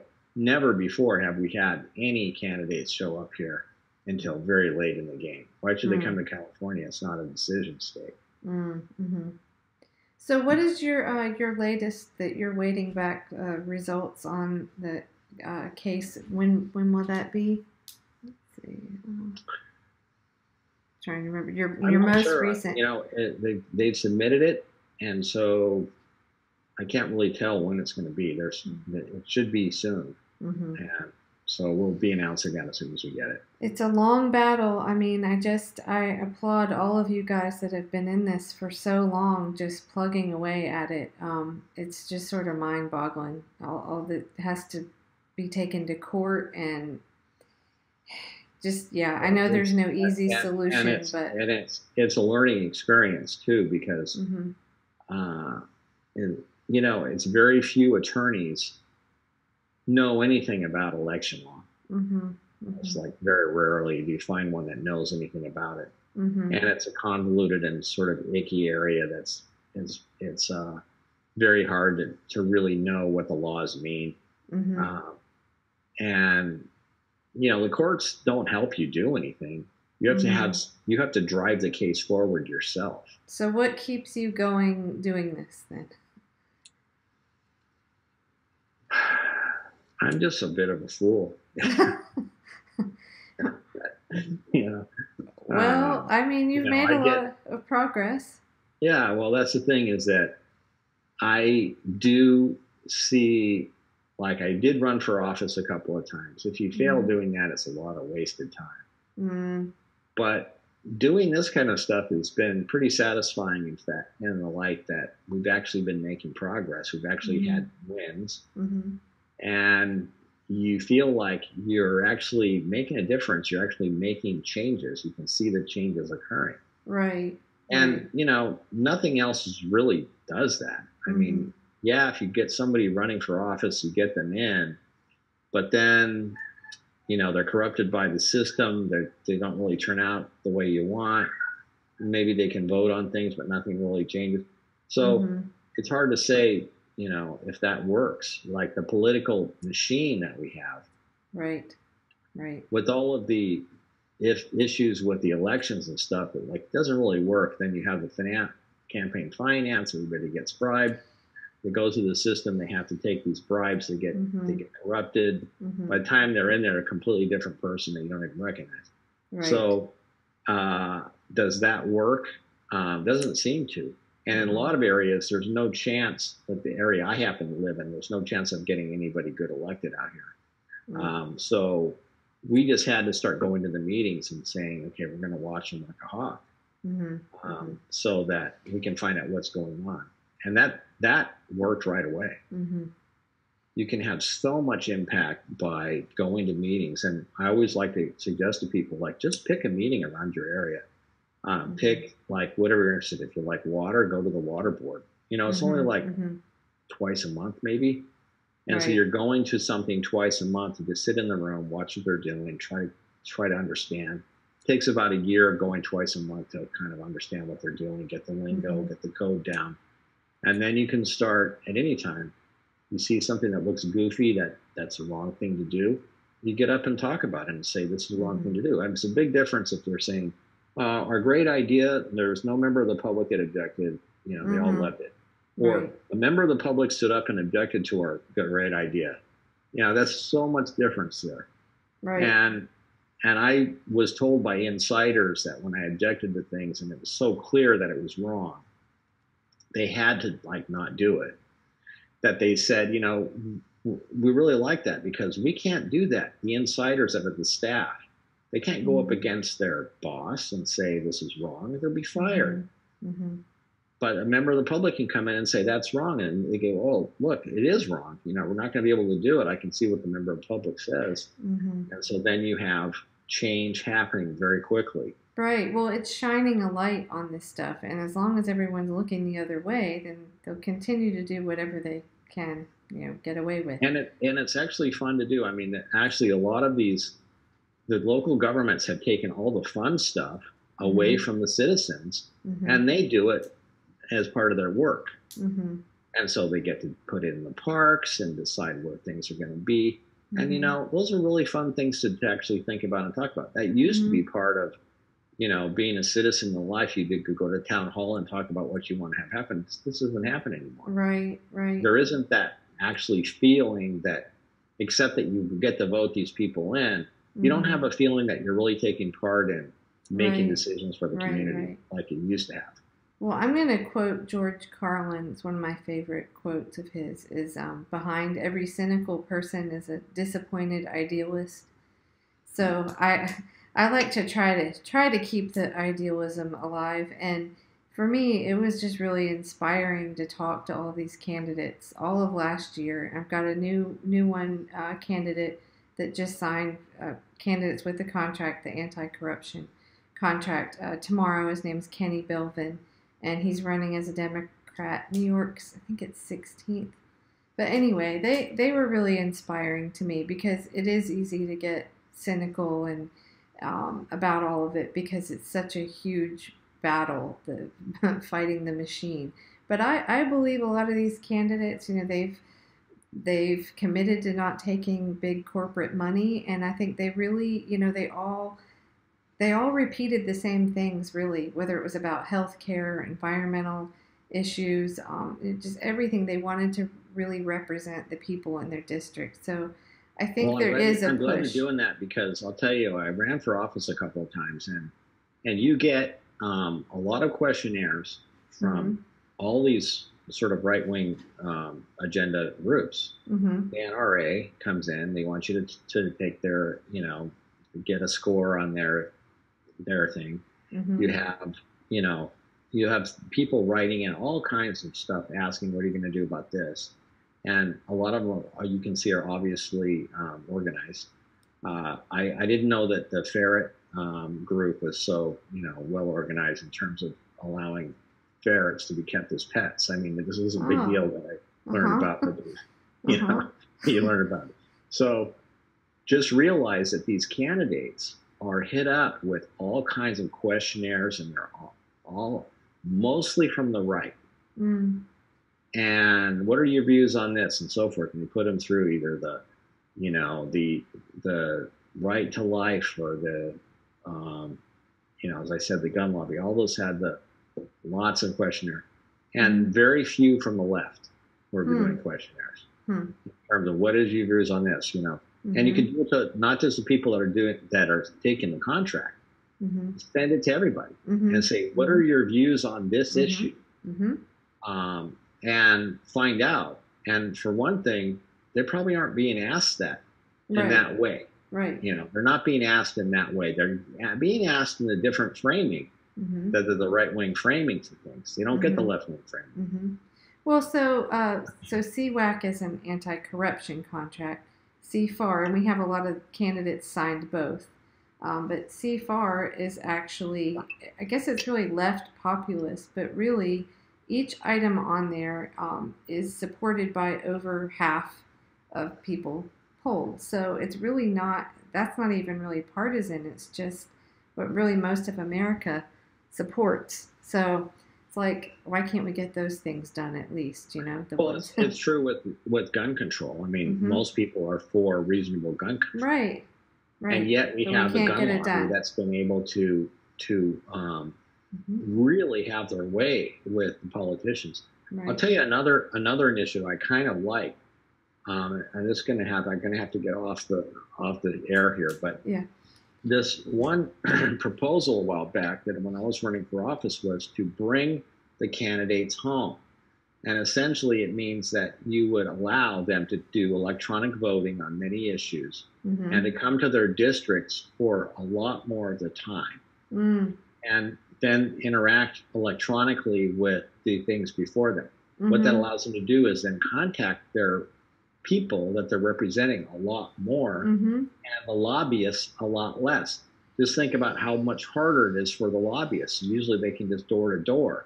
Now they have to fly district to district, much more difficult for them to actually make headway. That in itself would probably be a big step toward having these representatives not be so corrupted by, especially the ones that go to D.C. Where they're always in D.C. They never really see their constituents, except maybe they have if you're lucky, a town hall like once a year. Right. Exactly. Well, the lobbyists have big money, but I do believe there, I mean, there is power in numbers, and this is a big country, and there are a lot of great candidates and a lot of people that would vote for them. And I think, power in numbers to change this. So anyway, I just thank you so much for all the work that you continue to do, Ray. And every time I see one of your videos, I share it on the CWAC and CFAR pages, because I think, our candidates are interested in what you're doing, and grateful for all your hard work. Oh, thank you. I'm happy that we were able to have this, and hopefully I've answered a lot of your questions. Yes, definitely. And we'll, in the future, I'm sure we'll pull in some other election integrity people too, to kind of, I don't know, have a bigger discussion about some of these issues. And we'll see what happens with this DARPA thing. Much. Thank you so much, Ray. Okay. Thank you. All right. Good night. All right. Bye-bye.